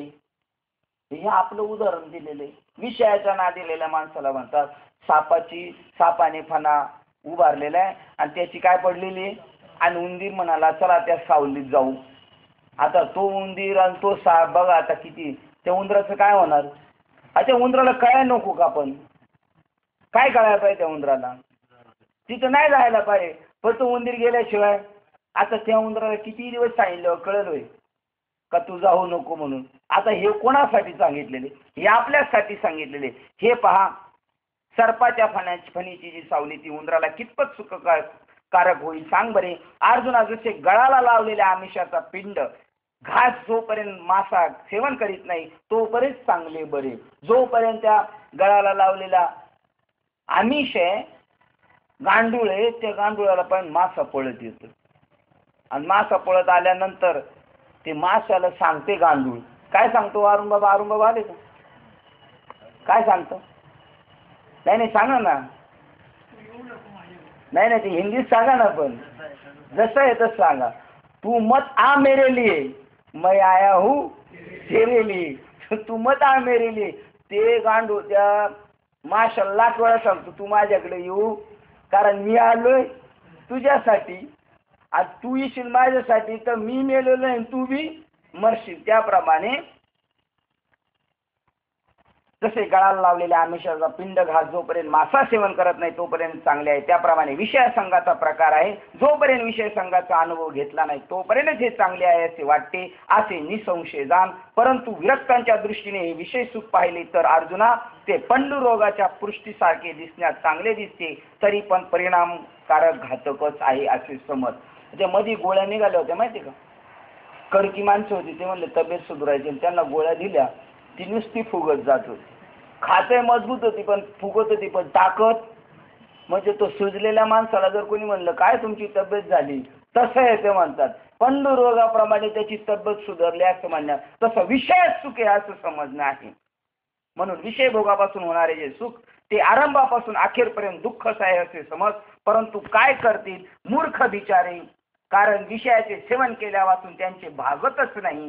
कारण बिचारे विषयाचे आतले दुःख सुखरूप दुःख स्वरूप असल्याचे ते जाणत नाही, म्हणून त्यांच्याकडून विषयाचे अगत्य सेवन घडते. असे पहा की पुवाच्या चिखलात असणाऱ्या किडांना पुवाची किळस कधीतरी आली आहे का सांग बरे. त्या संसारात आपण जे सुख शोधतो त्या संसाराची आपल्याला काय झाली पाहिजे? किळस वाटली पाहिजे. पण नाही, उलट माणसाला याची किळस वाटते, ते बरं वाटते. आणि त्याच्याबद्दल ज्ञानेश्वर महाराज म्हणतात काय, पिंकीच्या पुवात असणाऱ्या वळवळ करणाऱ्या किड्यांना त्याच्यातच मजा वाटते. जरी त्याच्यातून त्याला बाहेर काढलं, गटाराच्या कडेला बघा किडे, त्यांना बाहेर काढा का ते परत कुठं जाणार आहे? ते तिथंच जाणार, त्यांना तिथंच मजा वाटते. ते म्हणतात पुवाच्या चिखलात असणाऱ्या किड्यांना पूर्वी पुवाची कधी किळस तरी आली आहे का सांग बरे. त्या दुःखितांना दुःखच प्रिय जीवन आवडतं, त्यांना याच्यातच मजा वाटते असते, कारण ते विषयरूप चिखलातील बेडूकच होत व विषय भोगरूपी जलातील ते विषयासक्त म्हणजे जणू मासेच असल्याने ते विषयाचे सेवनरूपी पाण्याला कसे सोडतील. जर हे जीव मात्र विषयाच्या ठिकाणी विरक्ती धरतील तर जितक्या म्हणून दुःखदायक योनी आहे तितक्या सर्व निरर्थक होणार नाहीत का? हे कशा याच्यावर विरक्ती धरतील? संसारिक जीव विषयी जीव विषयाची जर तिरस्कार करील तर या दुःखदायक पिढ्यांना जिवंत राहता येईल का? त्या दाखवतं तर येतील का औषधाला? आमच्या मामाचा मुलगा म्हणायचा, मी म्हणायचं माळगा, त्याचे वडील मासे घेऊन यायचे. तो म्हणायचा सगळेच जर मासे महाराज झाले, माळकरी झाले, तर हे मासे समुद्रात जास्त होतील, मग ते कसे काय संपतील? मग मी म्हटलं मासे संपवण्यासाठी जर तू नसेल माळकरी होत तर थांब बाबा, माशाला आटोक्यात तरी आणशील तू. त्याप्रमाणे हे म्हणतात, जर विषयावर विरक्ती धरतील हे जीव, तर विषय बिचारे कुठे राहतील आणि ते औषधाला तरी दिसतील का? आणि ते दिसावात म्हणून हे लोक काय करतात? विषयाचं सेवन करतात. किंवा गर्भवासाधिक संकट अथवा जन्ममरणापासून होणारे कष्ट हे अविश्रांतपणे चालावे लागणारे मार्ग कोणी चालवावे? मग हा मार्ग बंद पडेल ना जन्ममरणाचा. म्हणून ते म्हणतात नाही नाही, जन्ममरणात तर खरी मजा आहे. जसं तुकाराम महाराज म्हणतात घेईन मी जन्म, मग मी बी जन्म घेईन, मग वासनेच्या नादी लागेल, वासनेच्यामुळे मग जन्म मरण सत्यच करून दाखवील मी. असे हे निरर्थक जीव आहेत. जर विषयासक्त लोक विषय उपभोग सोडून देतील तर महादोषांनी कोठे वस्ती करून राहावी. मग ते रोग कुठं राहायला जातील? त्यांना सुद्धा कुठं तर रोग सुद्धा जीव आहे बरं का. कॅन्सर हा सुद्धा जीव आहे. आणि साधू सगळ्यांना जवळ घेतो, मग रोगाला घेईल का नाही? कारण ज्याची अपंगिता नाही त्याची धरी जो, साधूचं काळीच पाहिजे त्याला तो जवळ घेईल. रोगाला सुद्धा साधू लोटणार नाही दूर. आणि आपण रोग आला का पळा या डॉक्टर पुण्याला जाण्याचं दुनियाला जाण्याचं. कोणी कोण जवळ घेईल त्याला? चांगल्याला कोणी जवळ घेईल, पण रोगाला कोण जवळ घेईल? त्याला साधूच अंतकरण असावं लागतं. एवढं नाही साधू व्हायचं बाबा आम्हाला. एवढं साधू पार नको. काय असलं तर तुमचं तुम्हाला लक लाभ असू द्या. आपली वेळ झालेली, थांबू आपण इथे. विषयाचं अनित्यत्व सांगितलेलं इथं, पण जीव का सोडत नाही? कारण ते त्याच्याशी काय झालेले, त्यांना सुद्धा पडिले वळण इंद्रिया सकळ, आणि त्याच्यातच त्यांना मजा वाटते. आणि इथपर्यंत आपण येऊन थांबलेले. झालेली सेवा हृदयस्थ सद्गुरू सच्चिदानंद श्रीपाद बाबा रामदास बाबा अधिष्ठान परमात्मा श्री गणरायाच्या चरणावर आणि तुम्हा सर्वज्ञांच्या चरणावर सेवा समर्पित करून सेवेला आपण इथे पूर्ण विराम देऊया. पुंडली कवरदेव हर विठ्ठल श्री ज्ञानदेव.